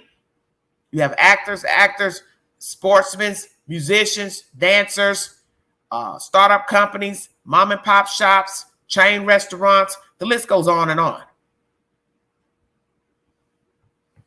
There's ways of making money, but you've got to plan it out. And it may not go the way you want it first, but you just push forward. But to have no goals, no direction, that is the problem with our country. These young people don't have any goals. They're watching and mimicking thugs and punks, and they want to look like them, but they're going to be incarcerated or dead. So you trying to mimic somebody that's got one foot on a banana peel and the other in the grave. That's nothing to look forward to. Children need to focus on going to school, getting an education or some type of training. That's it. You're never going to have anything. You're going to always be behind. You're going to always be envying other people, jealous of other people. You're going to always be pouting and moaning why you don't have anything, why you don't got nothing, why people don't want to be bothered with you, because you're not doing any damn thing. And you're a waste of space, because you're going to cause other people problems because you don't want anything, because you're going to eventually be a problem for your friends, your family, and other civilians. Because you decide to go out here and start hurting people, robbing, cheating, murdering, whatever it is you're going to be doing. Now you are a civilian problem. You're a catastrophe. And then now somebody's got to deal with you accordingly. And it may not be to your liking. Because you see, what some of you don't understand about the street life is that the justice system may not get to you in time. You might be handled by a civilian.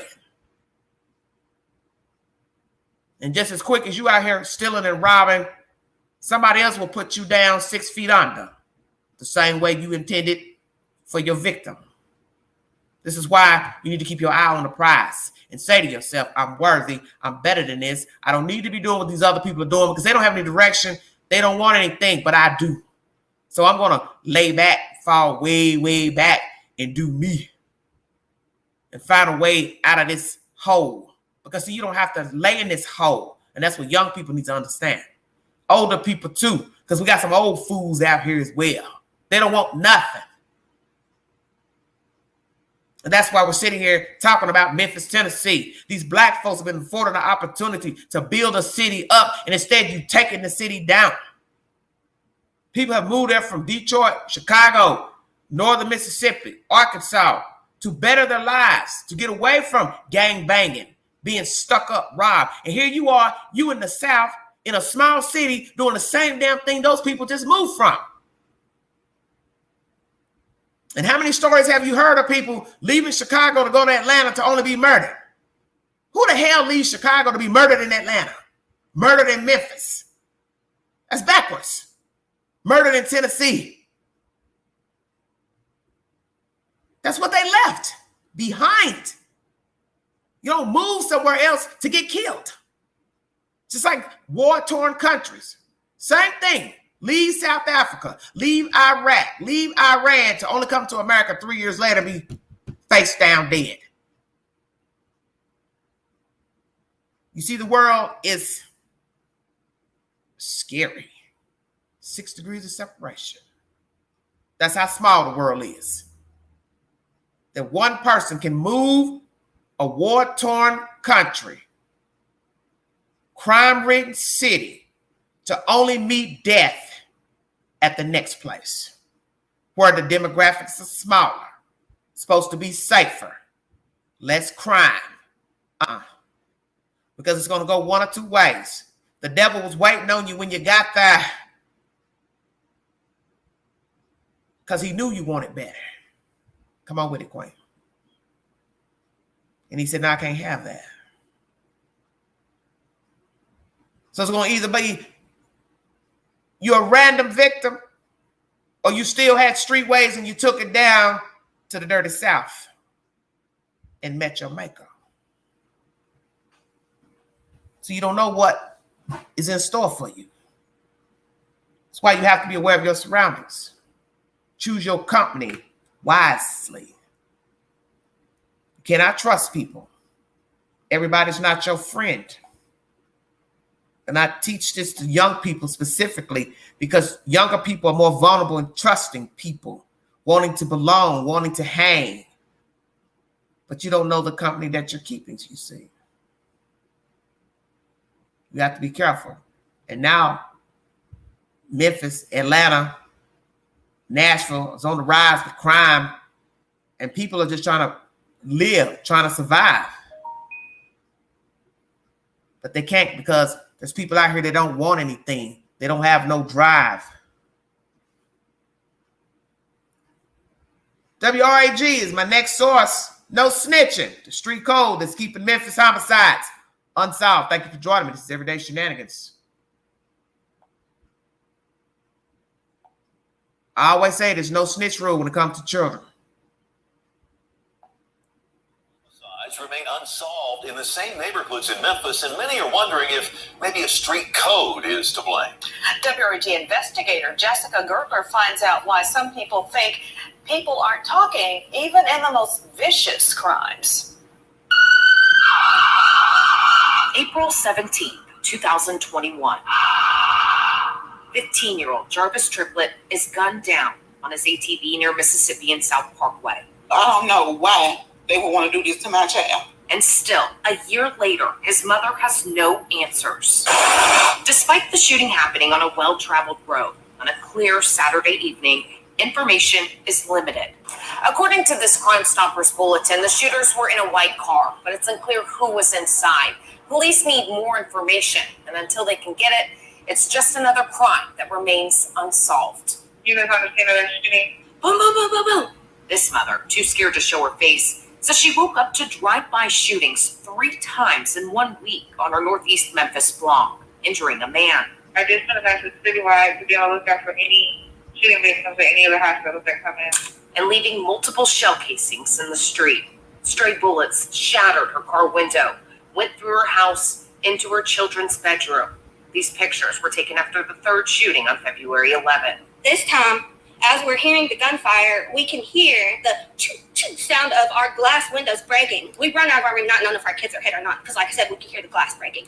We jump on top of them to the floor. Luckily, they weren't hit. She thinks people know who's responsible, but choose to remain silent. She and others across the city believe that's one reason why White female speaking to happen.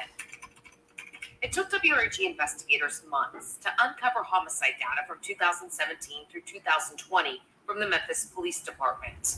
We learned while more than 700 homicides have been solved, as of February, about 500 have not. Many of the unsolved cases are in the same neighborhoods, just blocks from each other.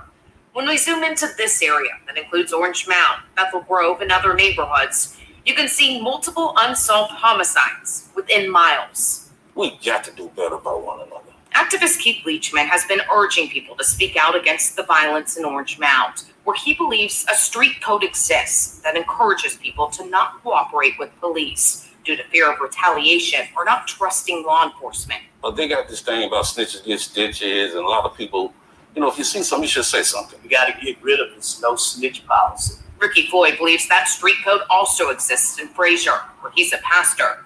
3 homicides last year near his church on North Watkins remain unsolved. We have, unfortunately, formed a culture in too many inner cities where we're protecting the criminal. Right. Even in the most callous crimes, like the murder of a toddler.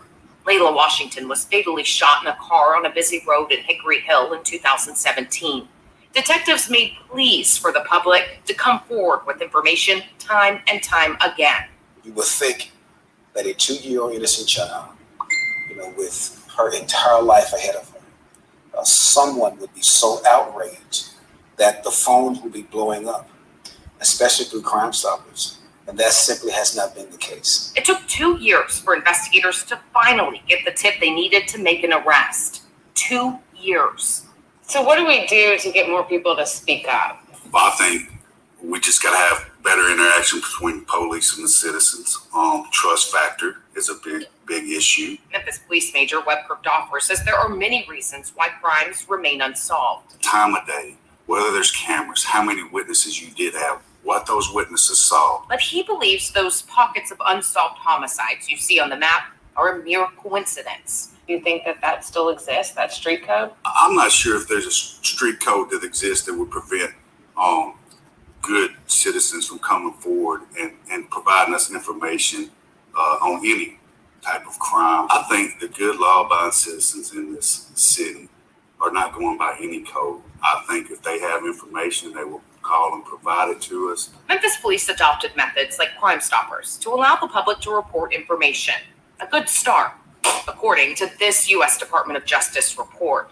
It notes nationwide there's a mixture of factors that keep communities silent, like racial disparities, failures of the criminal justice system that allow dangerous criminals to continue to walk the street, and a lack of police protection if the perpetrator gets out.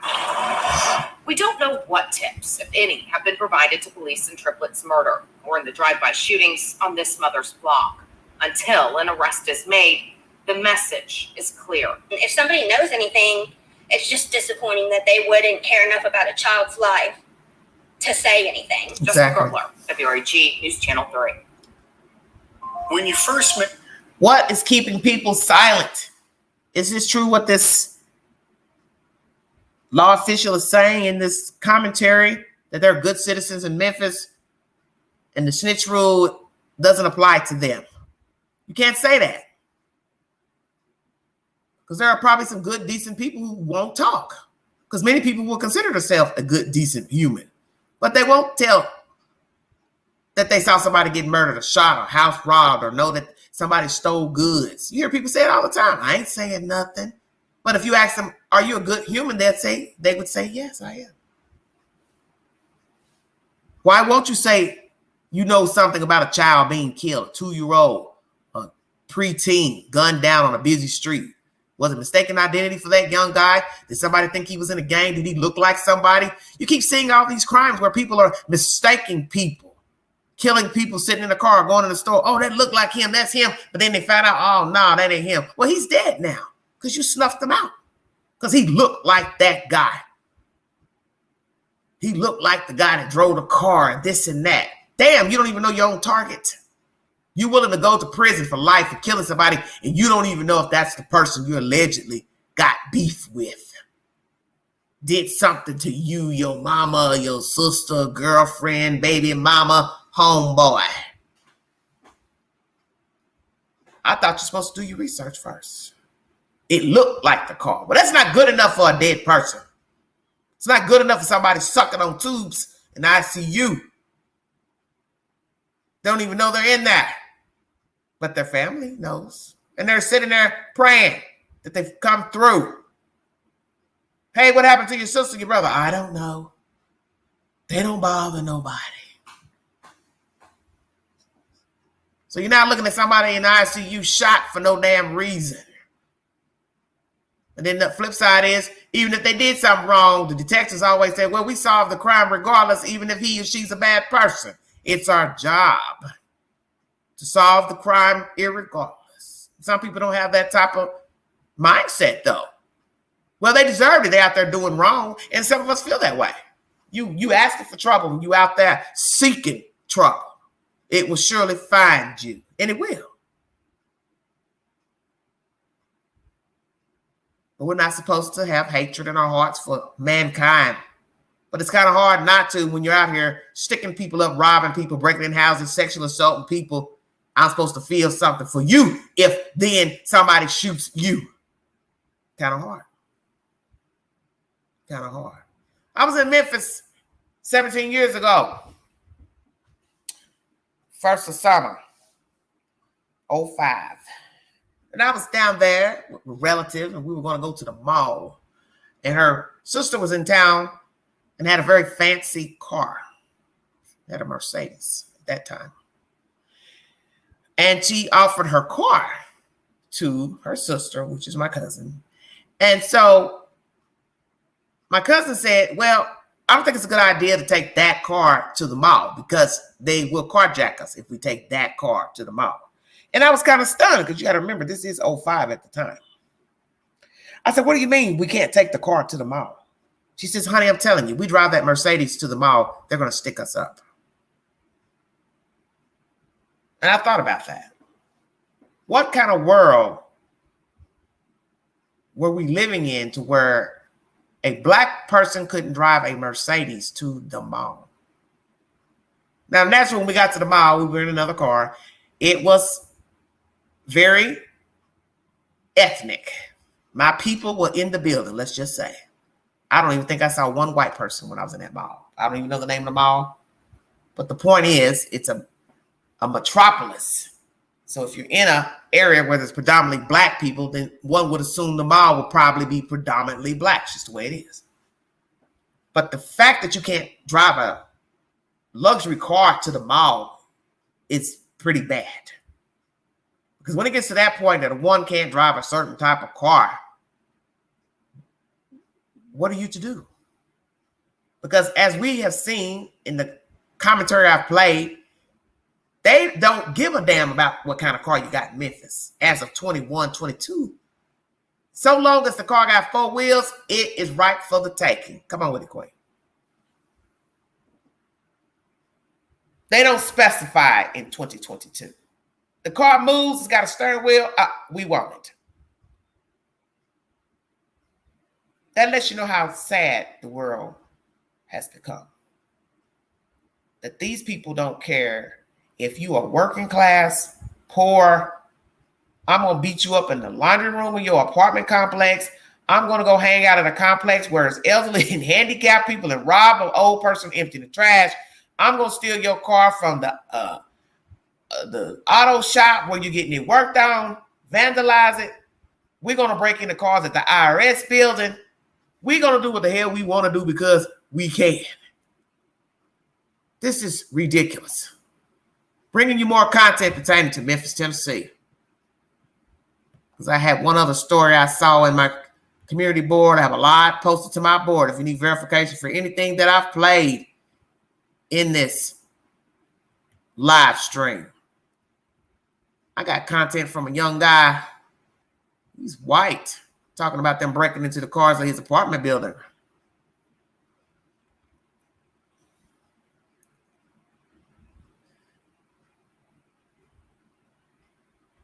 Yeah, but I got two more stories, and then I'm going to tap out of here. And don't forget, I brought you commentary days ago of a mom-daughter with two 14-year-olds on a crime spree. LaShawna Taylor, the mother, daughter Ariana Taylor, 19. The 19-year-old was like a boy. They did a crime spree down in Memphis with two 14-year-old kids. How did that come to be? Got them robbing people, beating a man up in the laundry room of an apartment complex. That man's in bad shape. Two more pieces of content, then I'm going to check out of here, and I'll probably get back on a little bit later with a crime vault video. Concerns grow after Memphis ranked most dangerous city. WRAG is the source. Once again, 8 months ago, this was uploaded to the YouTube queue. Thank you for joining me. If you see something, say something. Be a part of the solution, not the problem. Study finds Memphis is the most dangerous city in the country. This report comes as the Bluff City is on pace to surpass a record number of homicides. WREG's Jordan James joins us live with a deeper look into the report and how the community is responding. Jordan. Alex, there's a feeling of sadness that Memphis ranks so high on this list, but it's a reality that has many people concerned about their safety. Flashing lights, crime scene tape, and grieving families have become a common sight across Memphis. It's just rock bottom. It's just completely rock bottom. James Crawford did not always feel this way, but after watching a loved one's life get taken, It's hard for him to feel optimistic about the future. It's not going to end. I have a feeling it's not going to end. It's going to keep on going like a loop over and over again, like an endless cycle. It's crazy. A newly released report by 24/7 Wall Street compiled FBI statistics and declares Memphis the most dangerous city in the country. They found that there was more than 18,000 violent crimes reported last year. It's a stat the Memphis Police Department is well aware of. I'm optimistic that we can strive next year for a 5% decrease in Part 1 crime. That is a goal that we plan to set for 2022. Memphis came in second when it comes to the homicide rate. From 2019 to 2020, there was a 38% increase. MPD Chief CJ Davis blames the increase partially on guns being more readily available. As we have entered into this new era also of permitless carry, we are encountering more instances where weapons are readily available, where people are just carrying weapons on their persons in the simplest of conflicts. And the use of firearms has increased, leading people like Crawford to feel robbed of their sense of safety. It's all hunky-dory for me. I just try to stay out the way, try to live. You can find a link to the full report on our website at WREG.com. Just click on this story. Reporting here live downtown, Jordan James, WREG, News Channel 3. A Memphis apartment complex in Memphis man's car stolen, broken into 3 times at apartment complex. WREG is the source. This is a Caucasian male speaking, pertaining to his car being broken to where he lives. Thank you for joining me. It's been vandalized for the 3rd time this summer. WREG's Bria Jones joins us live after talking to the man about this latest incident. Bria? Well, Stephanie, he says he's had enough. Now Memphis police are searching for the people that stole his car this morning and dumped it in Binghamton. Deep into the dog days of summer, Joshua Wiley says crime is heating up at the High Point Apartments on Highland. They busted this window out. He says his Hyundai Santa Fe has been victimized 3 times in the last 2 months. From a catalytic converter being stolen, to a break-in and my steering column being ripped out, to a break-in and my car being stolen. Problems he says others in the complex are dealing with. In that same time, 14 or so other cars have been burglarized at this apartment complex. My roommate's car has been burglarized, and about 6 cars have been stolen. Wiley's new surveillance camera shows the thieves pulling out of the lot a little before 3 a.m. Friday morning. He wasn't aware until he saw a notification from his Apple AirTag. This morning I woke up and there was a notification on it that said your car is no longer in your vicinity. Through an app, he was able to locate his car here at the Tillman Crossing Apartments. He went to the police station down the street where officers helped him retrieve the car. He says the repairs hadn't been made from the break-in a few weeks ago, so now he's looking at more insurance costs totaling $1,100 and nearly $4,000 in damages. Lord Jesus. So look, they ripped out the steering column.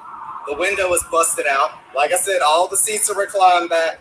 They left their coffee in there. Born and raised in Fraser, he's now leaving the city due to the rising crime. I'm just tired of being here. I'm discouraged. So I'm moving to Nashville, where the crime's on the rise there. Wiley says MPD told him they are seeing an increase in stolen Kias and Hyundais, so he plans to sell his car soon. We're now reporting live downtown, Bria Jones, WREG News, Channel 3. All right, it's my last source, and it's been the source of all the stories I've played. When you go to my community board, you will see most of my content pertaining to murders, assaults, come out of Memphis, Tennessee, and Atlanta, Georgia. Why is that? These cities are on the rise with crime. Atlanta metro area is crime-ridden. Memphis is now crime-ridden, and Nashville is on the slow rise.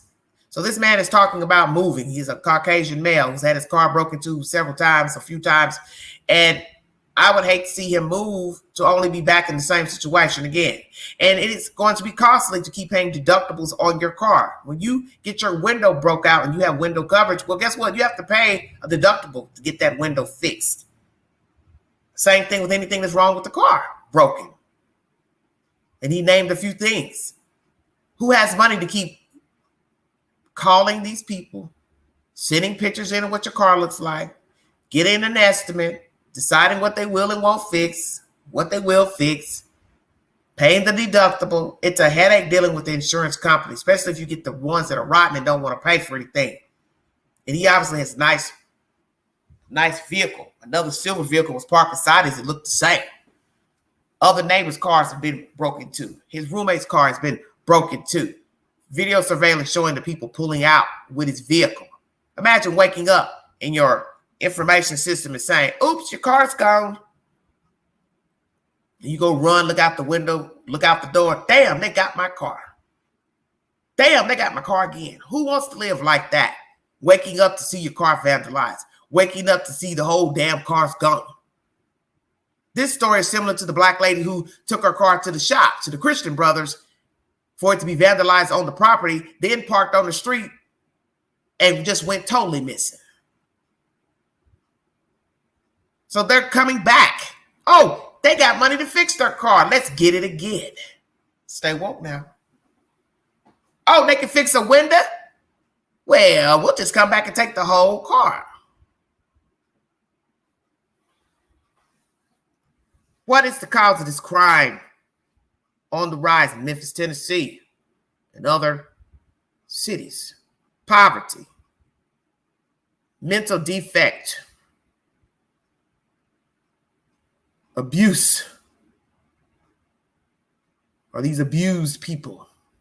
Never taught anything, never taught to strive for anything. People that are on drugs, alcohol, what? Thirsty, hungry, want more, but don't want to work for it. Lazy. Gang initiations, gang affiliations, gang retaliations, crimes of passion, envy, jealous, mistaken identity. See, these crimes go from one to the other. Each crime, murder, is not going to be the same motive. You also hear people are carrying guns without a permit because the state says you don't need it. And maybe they're not the people that need to be carrying guns. As you hear in this commentary, pop off easily, the chief says. Any given situation. Oh, I got a gun, let me pull it out and use it.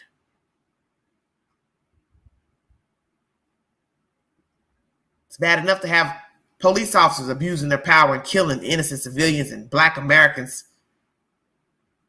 Civilians killing each other. Messy Marvins and Karens. Then we have our own black on black crime. We can't win. It's almost like it wasn't designed for the African-American male, female to make it. Because either way, they're doomed. We're a doomed race, it seems. Doesn't matter the accolades, the talents we have. There's somebody out there plotting our demise. And that's sickening to know somebody out there doesn't want you to excel. Do not want you to survive, be prosperous.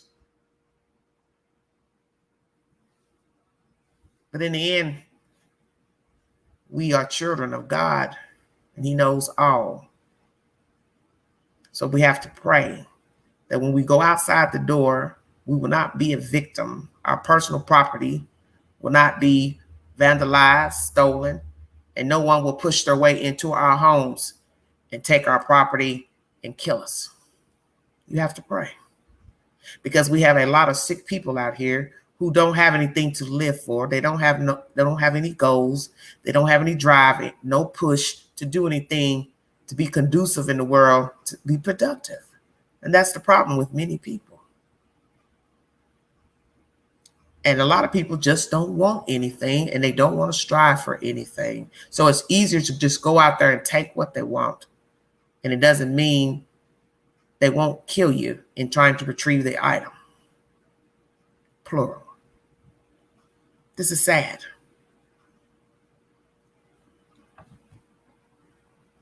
To have small communities now rising up in population to have massive crimes, violent crimes, people killing and shooting each other.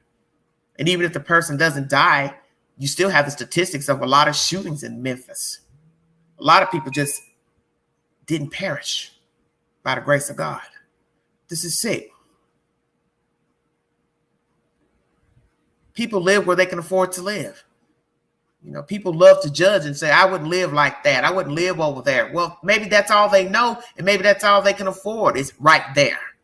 Rent has gone up for those that are living so high off the hog. So everybody can't afford to live in a $3,000, $4,000 house or apartment, condo. Don't you think if they could make more money, they would?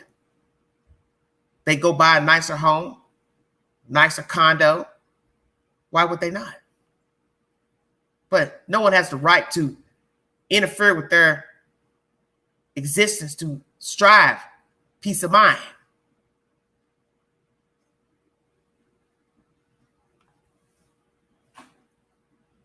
Nobody has that right.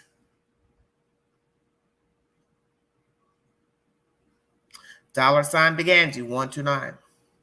Cash App if you're interested. Nobody has the right to interfere with your peace of mind. Interfere with you roaming the earth, traveling where you want to go. No one has the right to ostracize you for being black, too tall, too short, too fat. You look like this. Nobody has the right to bother you, hurt you, harm you. And I feel sorry for people who live in urban neighborhoods because that's where they are. That is their choice. They want to live there. You can't tell somebody where to live just because I maybe don't want to live there. Well, that person wants to stay there. Then that is his or her choice if that's where they want to live. But some people like living in urban neighborhoods. They like to live around their kind of people. Other races do it, so why should it be different because you're black? But we as African Americans in the urban neighborhood are paying the piper for living in our urban neighborhoods because there's others who don't want us to exceed, excel, survive. They're hungry and thirsty. They're peasants. They're bottom feeders. And they're willing to do whatever they can to take us out by all means necessary because they don't love themselves. That's why you have to be careful the company you keep because you can get yourself wrapped up with the wrong kind of people, letting the wrong people get in your car, come in your house, telling your business. You can end up a victim, running that mouth, telling what you went and did and bought. You just got some money. You hit the number, hit the lottery. You better keep your damn mouth closed.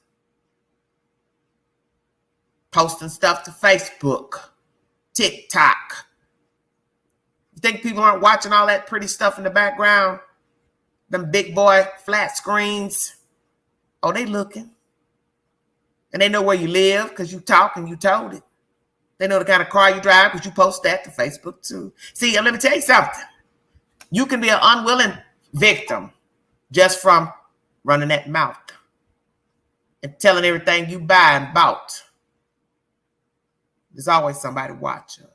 Your neighbors watch everything you bring into the house. You're taking the flat screen box, putting it at the dumpster. Now I know you just bought a 70-inch. You all better wake up out there. Everybody is not wishing you well. They don't want you to survive. They don't want you to excel. You better remember that. And it's not only African-American people. All races hate. All races are envious, jealous, envy-hearted. They're just devious.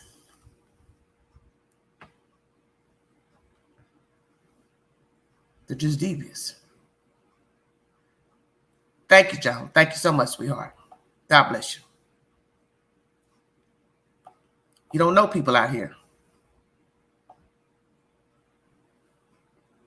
A lot of people think they know people. You don't know people. That's why I always tell people to be careful of the things that they talk about.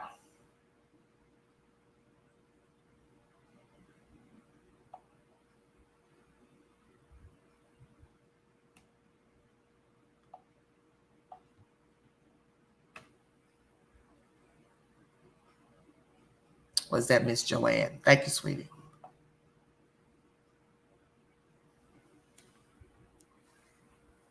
I feel sorry for these people that live in urban neighborhoods because, as I said, that is their choice to remain in the city or remain in the neighborhoods they live in. It's not their fault that there are other people out here that don't want anything. They don't want a better life. They don't want to strive. They're just there to wreak havoc.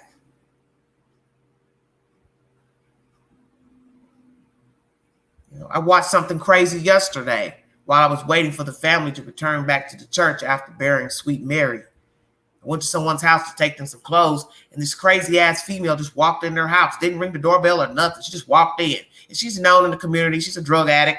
She just walked in this lady's house, and I'm just sitting there looking like, damn, you just going to walk in this lady's house?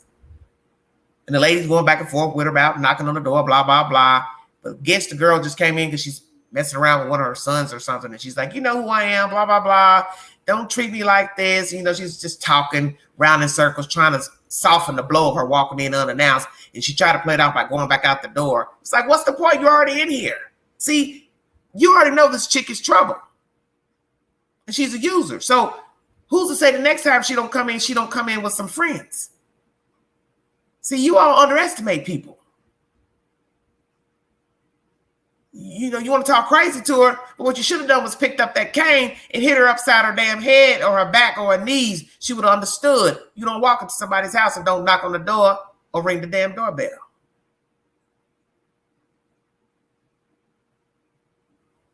You're giving her a pass to violate you. See, that's what you don't understand.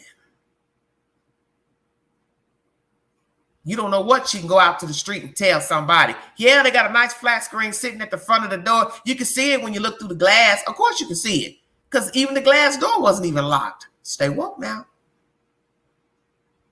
But that's the assumption. She won't do anything. She won't bring nobody to do anything. I don't want nobody up in mine. Don't ask me for nothing. Sugar, flour, nothing. You got a screwdriver?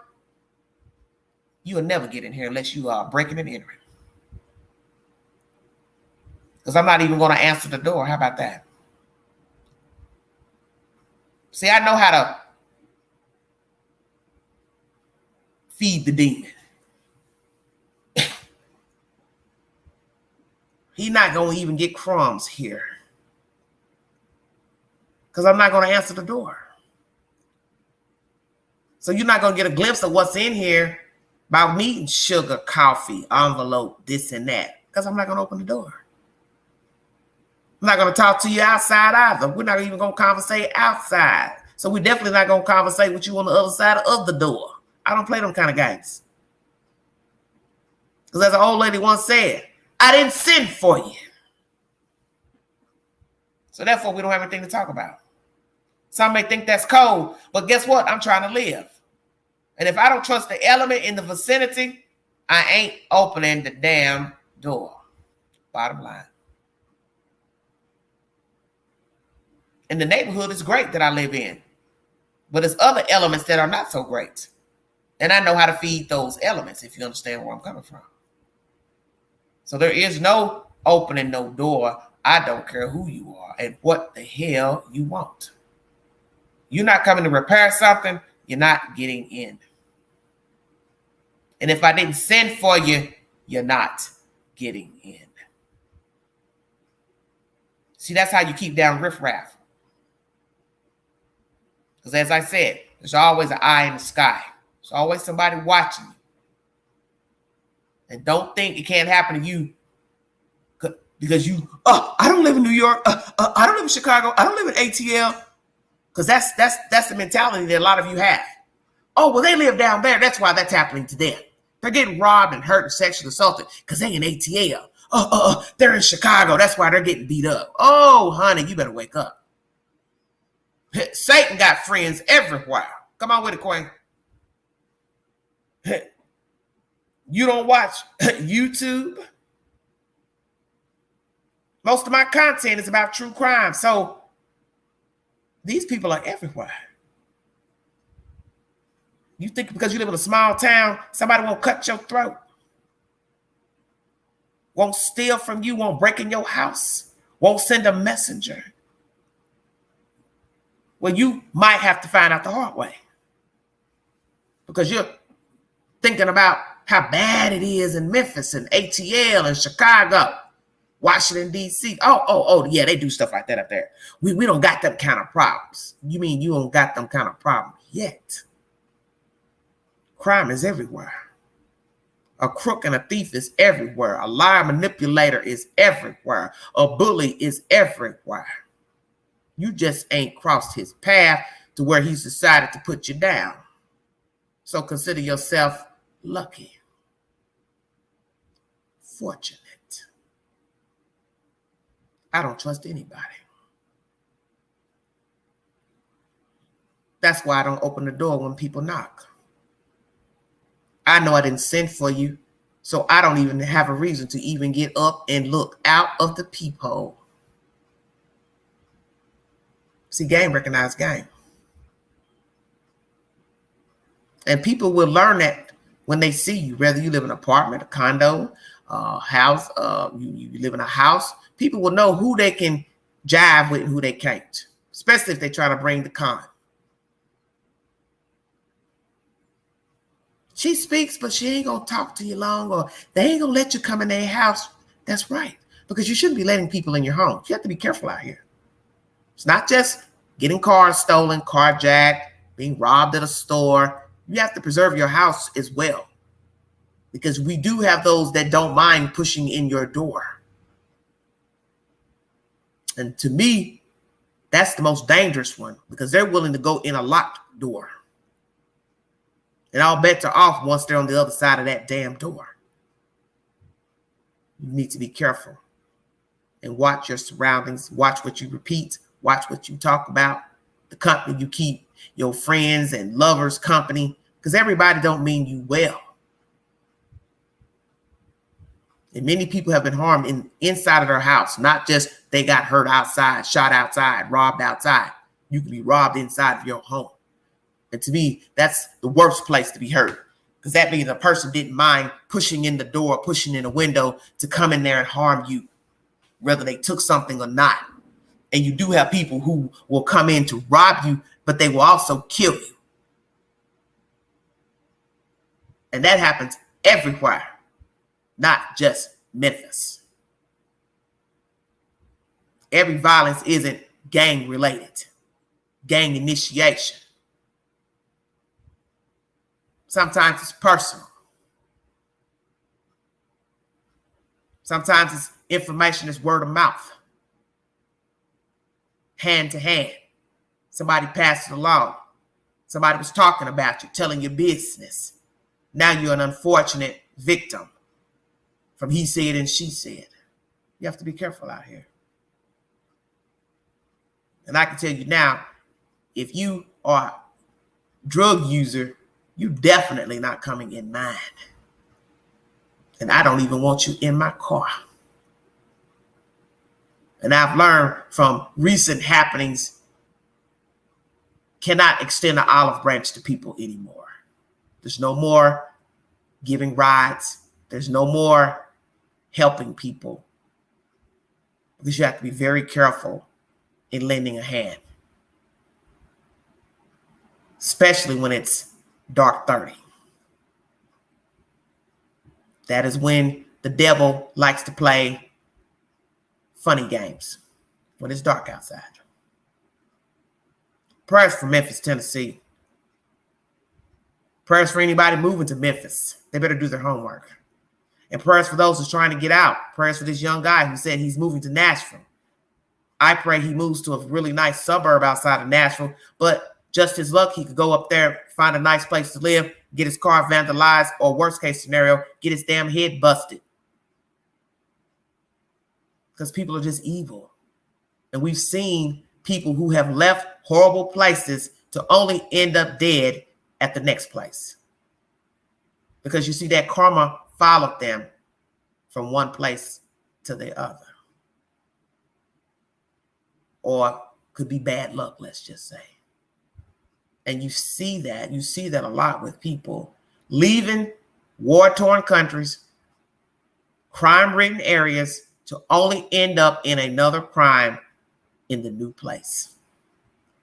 And that is a tragedy, to try to go better yourself to only end up harmed or dead. I want to thank you all for joining me. I want to thank you for following the content. God bless all of you. Have a safe weekend. I will be back a little later with a Crime Vault video before the weekend. Please go to my community board to find the latest movies for this week. I've got some really interesting movie picks for this week. And also check out Bodies, Bodies, Bodies, now playing at a theater near you, IMAX Theater or Regal Cinema. You want to donate to this great network of everyday shenanigans? $sign Big Angie 129 Cash App. All stickers and chats are welcome during my lives. And thank you all who donated and super chats. Thank you all so much. Thank you, Miss Joanne. Thank you all so much. God bless all of you. Please stay safe. If you see something, say something. Be a part of the solution, not the problem.